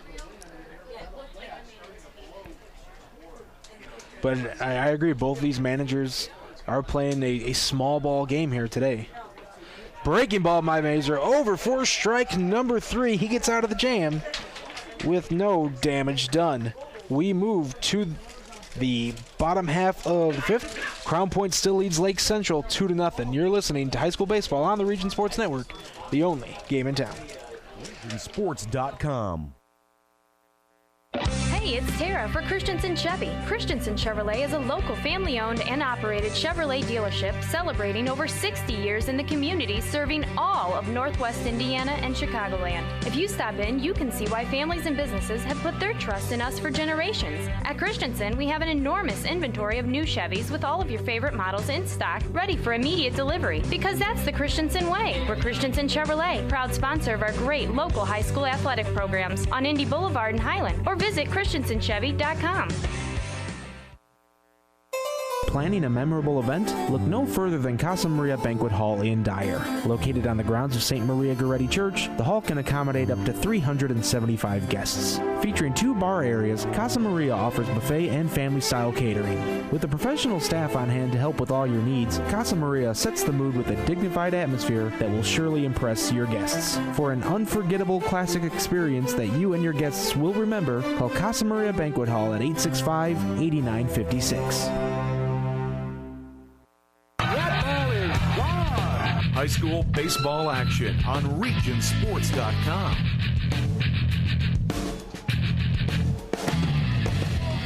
We move to the bottom half of the fifth inning here in this Chicagoland and Northwest Indiana Chevy Dealers presentation of high school baseball on the internet at regionsportsradio.com. Nathan Laird and Chris Ramirez here at Crown Point High School. The Bulldogs leading Lake Central 2-0. 2 runs on 6 hits, 1 error for the home team, the Crown Point Bulldogs. No runs on 2 hits, no errors for Lake Central, as Alex Ruiz now faces a 1-0 count to Joe Graziano, the pitcher for Lake Central. Sharp ground ball hit to the second baseman. Tough hop there, but Stephen Meyer handles it well.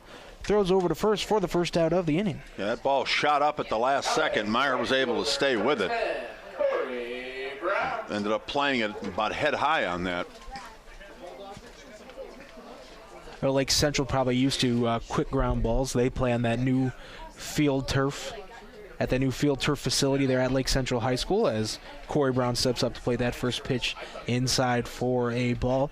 I'm going to have to talk to Coach Sandra. I want to go out there and take a couple of ground balls on that, Nathan, and see what it's like. Nice. It is nice. Had a chance to do the game out there a couple weeks ago, their opener against Bishop Noel, as Brown hits a looper over the head of the shortstop, but it's going to hang up just enough for the left fielder Ruthroff to come in and make the play. I thought that thing was going to die right over the head of Demopoulos, but it had a little bit of carry on it for a quick second out. It is a beautiful facility there at Lake Central. This is the first regular season game out there, so both teams had a little bit of issues with playing on that turf, even though the Indians have practiced on it. But you can tell it's going to take some time for all teams playing there to adjust to how the ball bounces and the kind of hops you're going to get on the field turf. Yeah, including Lake Central. Even, yeah, you know, how much they haven't had the practice time they've had has been limited on it. So, but eventually it'll become a big home field advantage for them, I think. Pitcher Mark Mazur steps up to the plate. It's 2-0 now the count. One thing I talked to Jeff Sandor about that, and one of the advantages of having that turf is they were able to practice outside more than other teams were. They didn't have to worry about snow or field maintenance, about practicing outdoors during those winter months.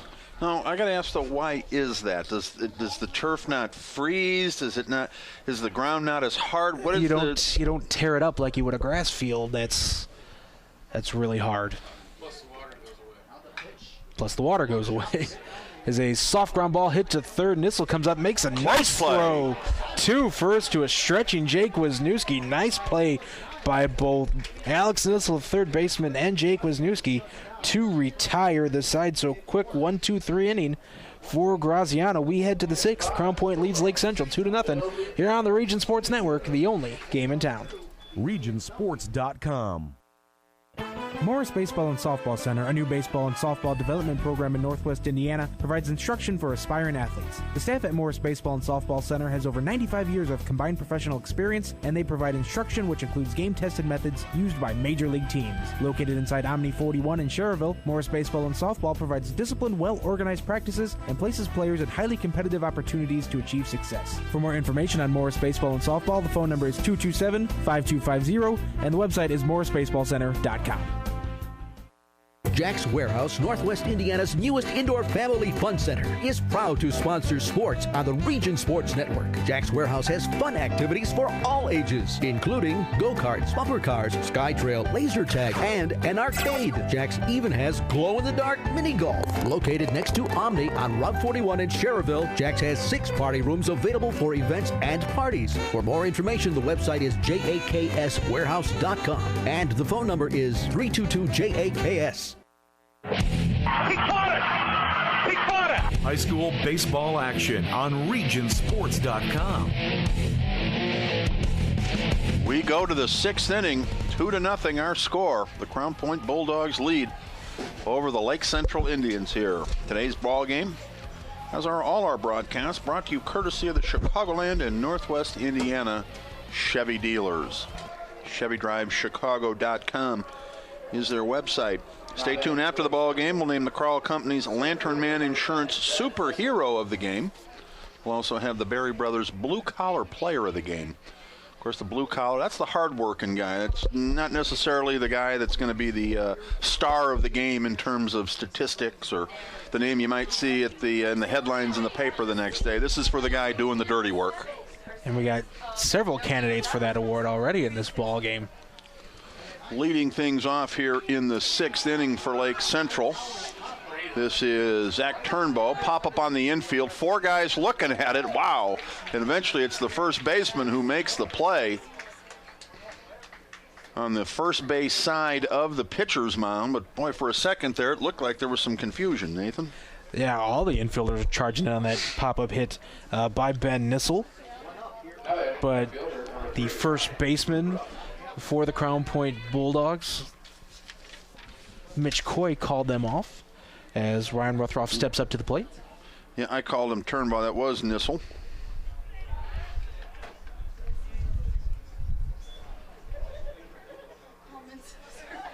So 1 down in the inning.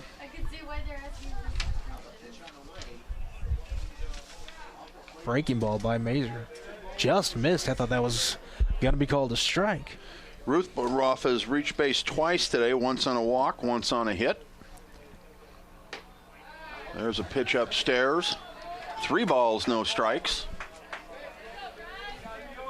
We'll reset the Strachan Van Til defensive alignment for you momentarily here. Here's the kick and the pitch from the right-hander. Outside, ball 4. Lake Central has a base runner.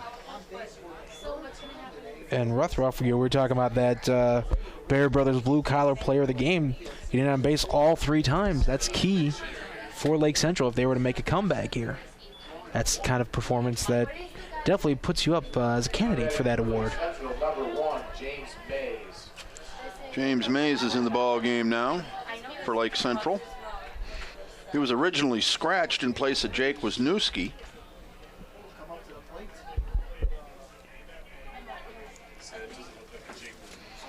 Let's set the Strachan Van Til defensive alignment here for the Crown Point Bulldogs. You know what? We'll do it after this pitch. Throw over to first. Let's see if we can't squeeze it in now. Left to right, it's Alex Ruiz, Thane Bukowski, and Corey Brown. The infield third to first, Mike Wathier, Alex Basic, Austin Thomas, and Mitch Coy with the battery of Mark Mazer and Jeff Kozlowski. Jeff Kozlowski is the catcher. It's 0-1 now, the count to James Mays. Kicking the pitch, runner fakes, fouled off, back behind home plate, out of play. No balls, 2 strikes now.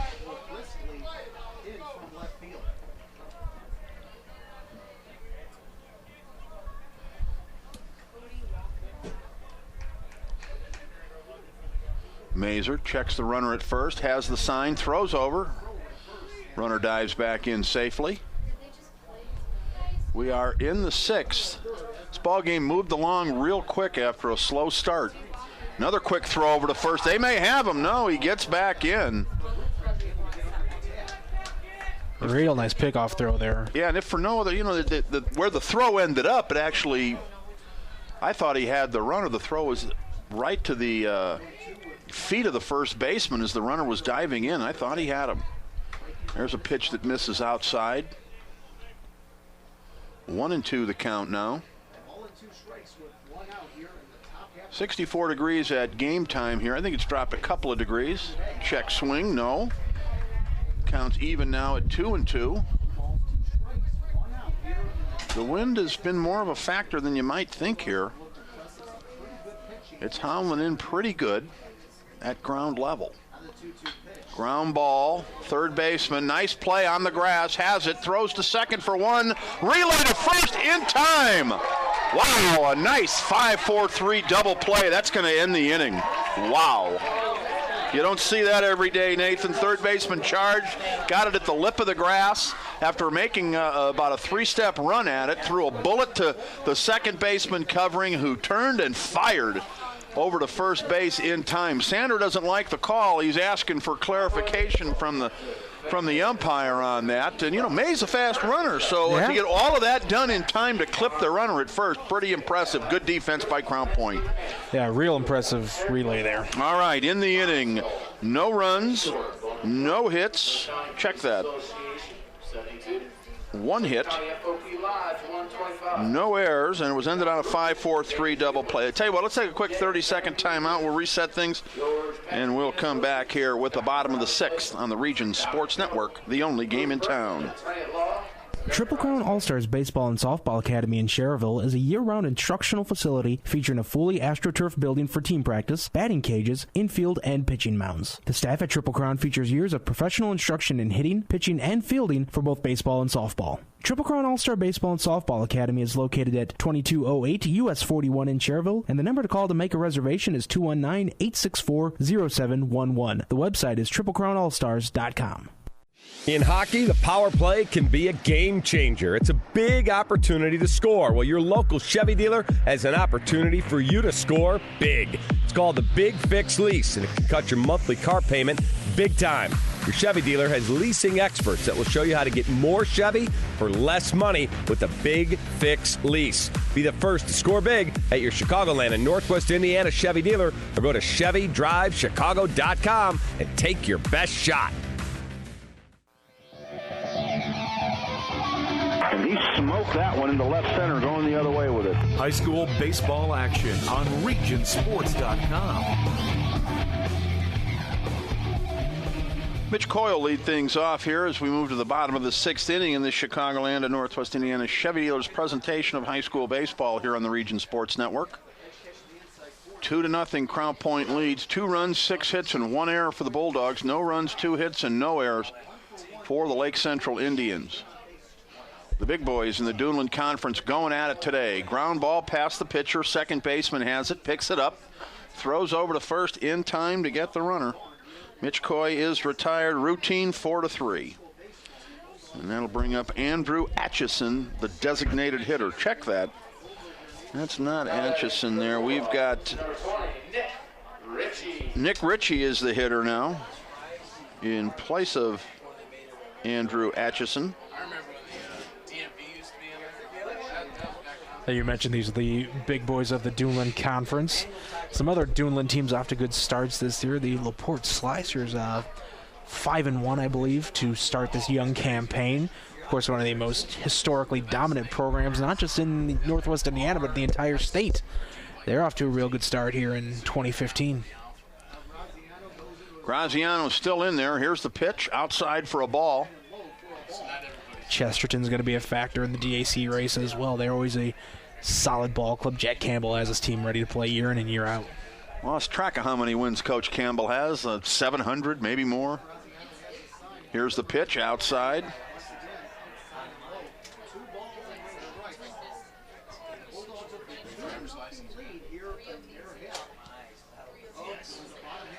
Beautiful day here. It's cooled off a little bit, but nonetheless a nice spring day for baseball.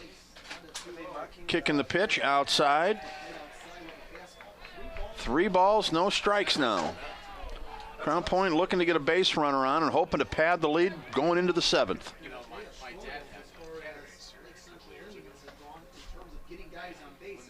Kicking the pitch, outside corner for a strike, 3-1.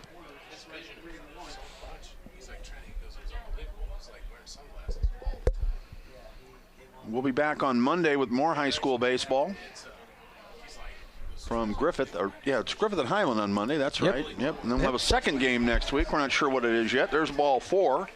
Ritchie draws a walk. And that'll bring up, we're going to have a pinch runner maybe. Somebody's coming out of the dugout here. And Wathier. Number 3. Yeah, Wathier is the hitter. He'll stay in the ball game. Number 3. Joey O'Keefe. Fine Irish lad.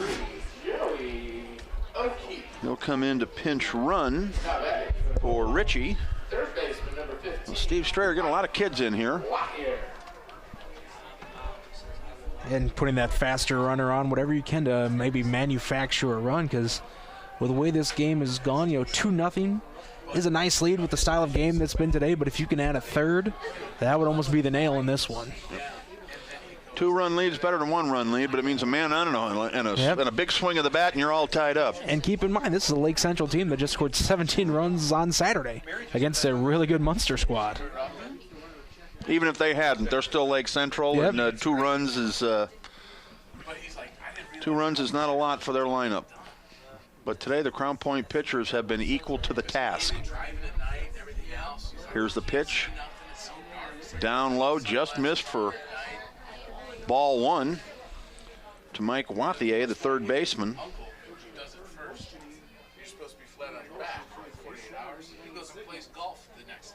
Good to be out doing baseball again. Throw over to first, quick throw. Ooh! Again, he's putting that throw right on the money, Nathan, yep. versus a throw to the first baseman that might come up high and have the first baseman have to go down with a long tag. Those throws are coming in right where the first baseman can drop a quick tag on them. We've seen 2 or 3 real close pickoff attempts there from Graziano. Just hasn't been able to get him yet. And that's basically just all arm he's throwing over when he does that. And they've got him picked. Throw to first, throw to second. Oh, shortstop drops the ball. Well, I don't know if he dropped it or if it really bounced in, it looked like. That was a poor throw by the first baseman, Wisniewski. How are we scoring that, boys? You know, they had him dead to rights. I would almost say that was an E3. Yeah, I think you got to call it an E3 because he was picked off. You can't blame that on the pitcher. If that's a stolen base, it's an earned run when it comes around to score. And I don't think that should be the case. How you guys marking it? Going E3 or give him a stolen base all the way? All right, well, we're going to give him an E3 unless we hear otherwise. Yeah, they had him on that pickoff attempt, and Wisniewski's just got to make a better throw than that. Yep. A good throw gets him by a mile. Yep. And they officially scored an error. Yeah, I think that's the correct call on that.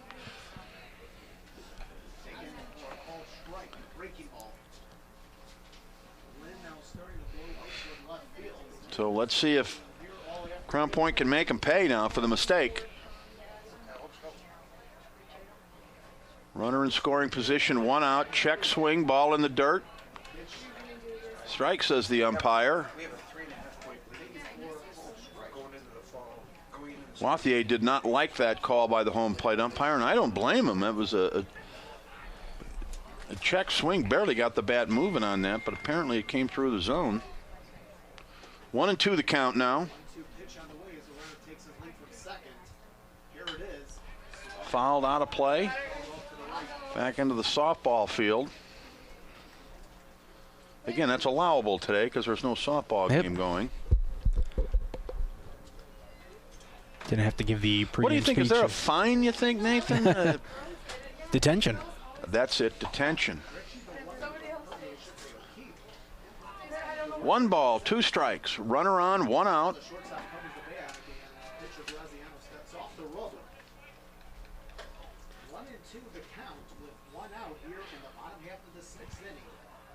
Graziano looks at second, has the sign. Here's the kick and the pitch. Down low for a ball. That's going to even it up. 2 balls, 2 strikes now. 2 runs, 6 hits, 1 error for the Bulldogs. No runs, 2 hits, 1 error for the Indians in today's ball game. Here's the pitch. Woo, he pulled a string on that one, strike 3. Wathier goes down on strikes. Up next for the Bulldogs, second baseman, number 8, Austin Thomas. Austin Thomas back in the ball game.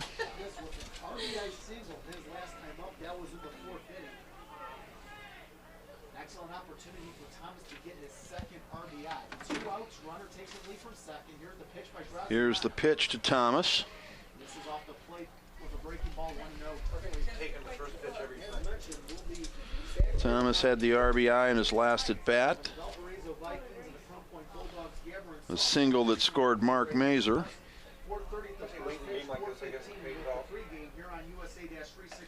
Pitch way outside.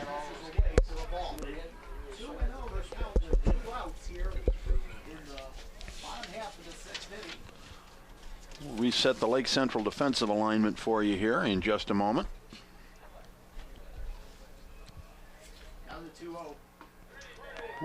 breaking ball on the outside corner. Nice pitch for a strike. The outfield is playing medium depth. If you take a look at the center fielder, it looks like he is playing not toward the fence. Here's the pitch by Graziano. Gets past the catcher. The runner's going to move up. I don't know if he was crossed up on that one or not. O'Keefe in the third base. So a wild pitch. Joey O'Keefe easily into third. Was that in the dirt? I couldn't tell. Is that a wild pitch? Yeah, I would call that one a wild pitch. You know, Gifford probably should have stopped that one, but it was a tough play because the ball was in the dirt. Yeah, if it hit the dirt, it's a wild pitch. 3 balls, 1 strike now. Runner at third. 2 out in the inning. Here's the pitch. Woo! A low strike there.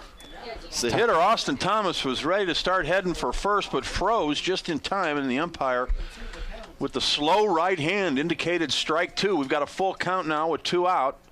Graziano kicks and throws. Strike 3. Oh, just froze the hitter there with a knee buckler. That'll end the inning with a runner at third base. We are going to go to the 7th now. It's the Crown Point Bulldogs 2, the Lake Central Indians nothing. Here on the Region Sports Network, the only game in town. Today's coverage is presented by the State Farm Agency of Bob Reese in Crown Point. Located at 152 West Joliet Street, Bob Reese State Farm is there for your auto, fire, life, health, and business insurance needs. Bob Reese State Farm is open Monday through Friday from 9 to 5 and in the evening by appointment. Bob can be reached at 663-7337 or online at bobreese.com. That's BOBREES.com. Like a good neighbor, Bob Reese State Farm is there. Sports in the region are about tradition, and since 1946, Berry Brothers in Hammond has built a tradition of quality and service. With a professionally trained sales staff, Berry Brothers offers a selection of quality American-made work boots, safety shoes, and apparel. Located on Indianapolis Boulevard, a half-mile north of Interstate 94, Berry Brothers is devoted to providing exceptional service to ensure the satisfaction of every customer. Berry Brothers is open 7 days a week, and gift certificates are available. The website is berrybros.com. High school baseball action on regionsports.com. And we're back out here live at Crown Point High School. Nathan Laird, yours truly, Chris Ramirez. We go to the 7th, 2-0, our score in favor of the Bulldogs. Leading things off here.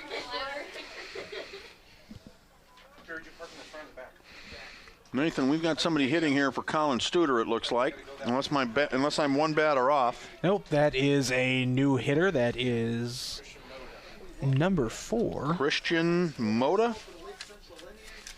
Any relation to Manny? You don't know who Manny Moda is, do you, Nathan? I know who Manny Moda is strictly because of the movie Airplane. Manny Moda was in the movie Airplane? There's a Manny Moda reference in Airplane. And you Googled it? No, I just love that movie. And that's the only reason I know who that is. I couldn't tell you anything about him except that they mentioned him in Airplane. He may have at one time had more pinch hits than anybody in baseball. Is that possibly how we... I remember him with the Dodgers, but I think he made his way around. But that was his thing. Manny Moda came off the bench to pinch hit.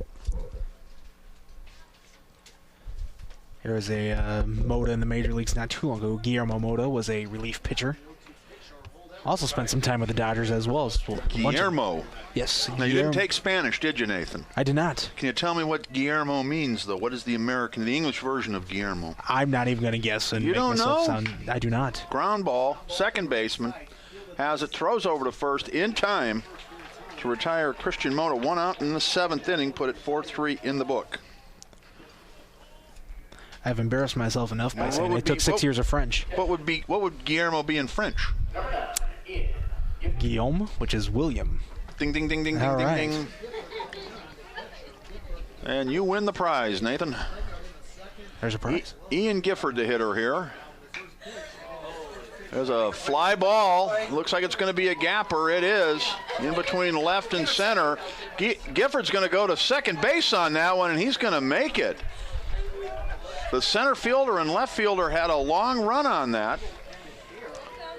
And Gifford just kept chugging. Now a runner in scoring position, a double all the way.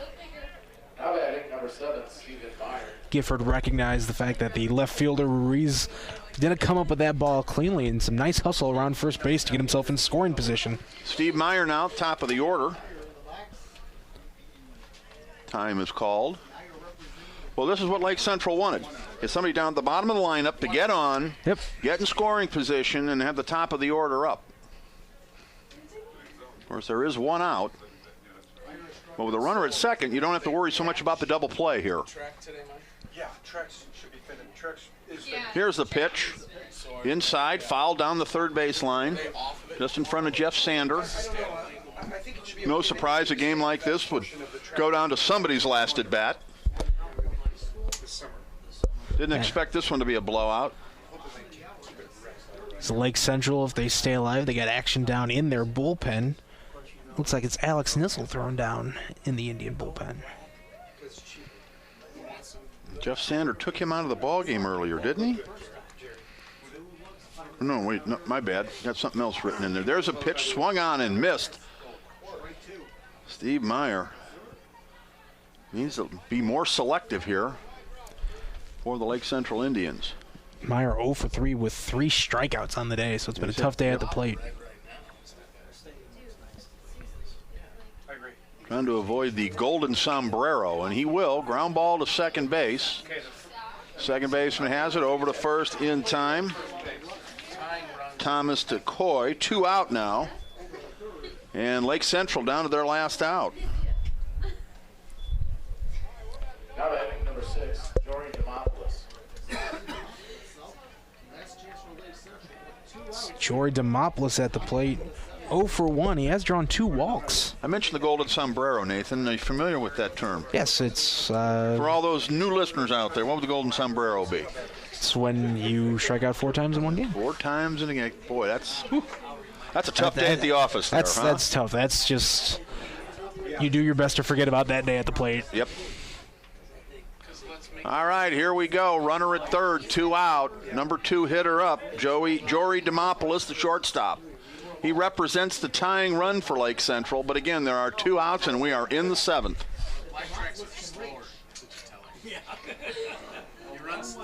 Here's the pitch. Gets away, but not far enough for the runner to move up. That runner doesn't mean a whole lot right now. Oh. There's no point in sending him unless you're 150% sure he's going to score. And Mazer, the pitcher, did a nice job of recognizing the fact that that one was going to get away from Kozlowski. He was the catcher before Kozlowski, so I think his instincts from being behind the plate kind of kicked in there to make sure he went and covered. Yeah, getting thrown out at home obviously wouldn't do you any good. That would also end the ball game, so they're not going to go anywhere with him. Here's the pitch. Oh, a lot of movement. That ball's zigging and zagging all over the place. Great pitch. He hasn't thrown many of those breaking balls, but when he have, they've been pretty. Down to their last strike now. 2 balls, 2 strikes, 2 out. Mazer on the hill. Demopoulos at the plate. Here's the pitch. Foul ball. Foul ball right in front of the Crown Point dugout. So Demopoulos will get one more chance at it.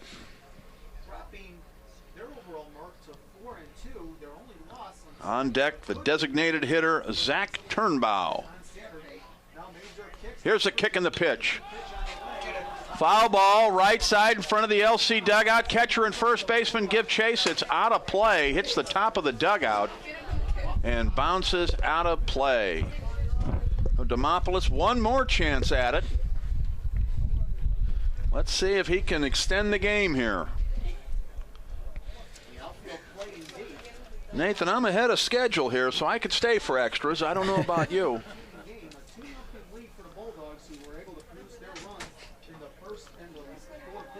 From the stretch, Mazer has the sign. High leg kick. Here's the pitch.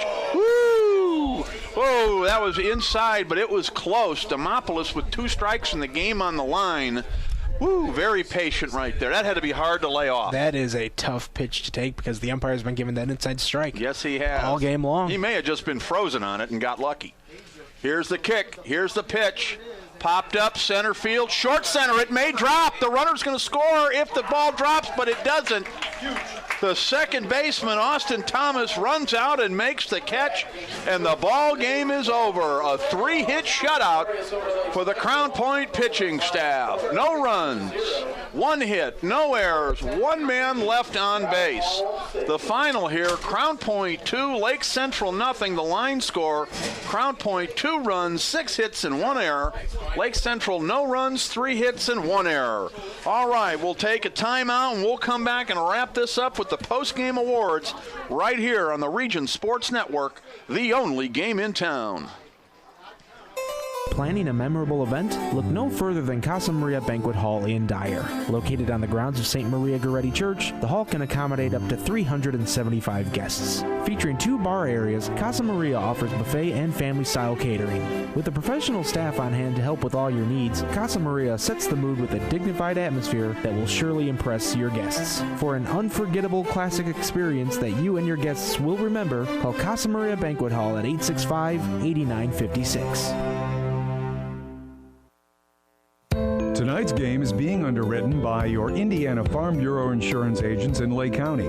Different drivers require different kinds of car insurance. Coverage from house to house isn't always the same, and life policies vary too. Indiana Farm Bureau Insurance of Lake County is proud to, in part, underwrite high school sports on 90.5 FM WRTW The Key. Indiana Farm Bureau Insurance of Lake County.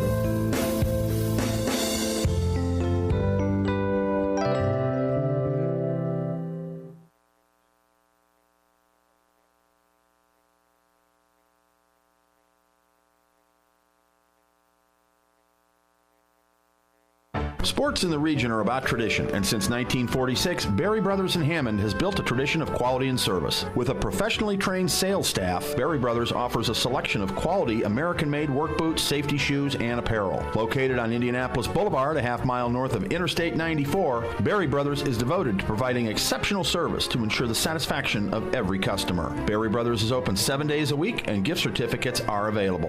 The website is berrybros.com. Strachan Van Til is a full-service grocery and fresh food store committed to the complete satisfaction of you, our customers. We provide you with a friendly shopping experience in a clean, safe environment. Strachan Van Til remains dedicated to the communities we serve by supporting organizations and events that enhance the quality of life, like Region High School Sports on WRTW 90.5 FM The Key. To learn more about Strachan Van Til, we are on the web at strachanvantil.com. Quality service and selection. It's a Strachan Van Til thing. And he smoked that one into left center, going the other way with it. High school baseball action on regionsports.com. All right, we're back out here at Crown Point High School, or as we like to call it, the South Lake Country Club. Incredible facilities out here for high school athletes. Fantastic campus. Nathan Laird, okay, we've gone final with this one, 2-0. The Bulldogs eke out the victory. And now it's time to name our post-game awards. We'll start with the Crowell Insurance Lantern Man Superhero of the Ball Game, brought to us by longtime RSN sponsor and supporter, Crowell Insurance. The Crowell Companies with 3 locations, open 9 to 9 in Highland, Maryville, and Michigan City. All right, Nathan Laird. Boy, it can be tough in a low-scoring ball game sometimes where a lot doesn't happen to pull out post-game award winners. It's easy, you score a lot of runs in a ball game. You can always find guys whose numbers, add up to superhero status. But when you have 2-0 games, that can be a little bit more difficult. But that said, we had a guy here for Crown Point who contributed both behind the plate and on the pitching mound, and that's very unusual, Nathan. I don't know. It doesn't happen. It might happen in Little League, but it doesn't happen a lot in high school. Yeah, you don't see many pitcher/catcher combinations at the high school level. Of course, we're talking about Mark Major, who is the Crowell Company's Lantern Man Superhero of the game. At the plate, 2 for 3 with an RBI and a run scored. And then after that, all he did was play solid defense behind the plate. And after that, he came in and pitched 3 shutout innings of relief. Essentially gets the save, Nathan, is what he would get. So a tremendous day out here, all things considered, again, for Mark Mazur. Gets it done behind the plate, gets it done with his bat, and then goes out there and, as Nathan said, pitches 3 scoreless innings down the stretch of the ball game with the game on the line to save it. So he will be our Crowell Insurance Lantern Man superhero of the ball game, the second of the season. Thanks to Tom Crowell and the Crowell family for sponsoring Region Sports Network coverage since 2007 with the Lantern Man superhero, and we hope to have the Crowell family with us for many, many, many years to come as a sponsor of Region Sports coverage. All right, Nathan, time now to look at the Berry Brothers blue-collar player of the game. And this is sort of the antithesis of the superhero who, as we said, the superhero is essentially, statistics or, the name that might jump out at you in the paper the next day, that guy, the guy who was obviously a star of the game. But the blue-collar, that's a lot different. That's saying, okay, which guy was getting it done, doing the dirty work, getting it done, the nitty-gritty stuff. And a lot of times that could be any number of players, Nathan. Again, in a low-scoring ball game, you have to look and say, okay, well, what was the difference, or what kept the ball game that way? We really looked at Crown Point and we says, well, Mark Mazur, if we get that one came quickly to. You know what? He could easily get the blue-collar player of the game as well. But rather than do that, let's spread the love around a little bit. We're going to flip the tables here a little bit and go with pitcher. For Lake Central, is starting pitcher Joe Graziano today, who went the distance, allowed just 2 runs, struggled early, but then came back and pitched fantastic the rest of the game. And he's the guy that gave Lake Central a chance to win this ball game, or at least a chance to be in the ball game late. Well, you hear nowadays a lot of arguments about the win-loss stat for the pitcher, and this is another example why the loss stat isn't a great stat for pitchers, because Joe Graziano didn't have a losing effort out there today. As you mentioned, pitched a complete game, scattered 6 hits, gave up the 2 runs, but he pitched really well in this ball game, and 9 out of 10 times you win a game where your starting pitcher has a performance like that. But Graziano technically takes the loss, but he was outstanding on the hill for the Indians today, and it could have been a much more lopsided Crown Point victory, I would think, without the efforts of Joe Graziano. Yeah, my guess is, Nathan, as the Lake Central hitters get on the bus one by one, they walk past by Graziano and tell him, great job here, sorry we didn't get it done for you. He was outstanding this today. one's strictly on the Lake Central offense, and in that case, as much as anything, on the Crown Point pitching staff, who was able to get it done today. But this is a much better hitting Lake Central club than what we saw today. But again, Joe Graziano will be the Berry Brothers blue-collar player of the game for his gritty effort out there on the pitcher's mound and keeping Lake Central in it. So our Berry Brothers blue-collar player of the game, sponsored by the one and only Berry Brothers on Indianapolis Boulevard in Hammond. Berry Brothers has been with Region Sports, on and off for years, but for the last 6 years now, going back to 2009, they've been sponsoring the blue-collar player of the game. And why do they do that? Well, Nathan, at Berry Brothers, what do they sell? They sell work boots over there. They sell things that if you're a working man, you want to go in there. If you're working a construction site, or if you're working out in the mill, or you work outdoors in those kind of environments, give Berry Brothers on Indianapolis Boulevard a try. Look them up. They're just a half a mile north of 8094 on Indianapolis Boulevard in Hammond, so easy to get to from all over the place. Well, all right, Nathan, I think that covers it as far as our post-game awards go. And, other than that, we go to final thoughts here. Impressed by the Crown Point pitching staff today, the combo of John Dietrich and Mark Mazur. They did a nice job shutting down a high-powered Lake Central offense. But what this game does more, it makes me more and more excited for the 2015 Duneland Conference baseball season. Is going to be a nice race. Looking forward to seeing these two teams play again in a couple weeks, and some of these other matchups not only in the DAC but around Northwest Indiana. Yeah, no question. It's good to be out here. I've seen a handful of games this year, but to be up here in the press box and to be working, it gives me a whole new feel. And glad baseball and softball season is here, and hopefully we'll have nice weather and be able to get out on a daily basis and see some baseball. Sounds good. We'll also be back next Monday night live on The Key 90.5 FM and on regionsports.com, regionsportsradio.com as well. It'll be Griffith hosting Highland night game number 1 of 4 for us from Griffith High School that will broadcast this season. 6:55 start and about a 7:05 first pitch from Griffith High School. Again, that is Monday night at 6:55.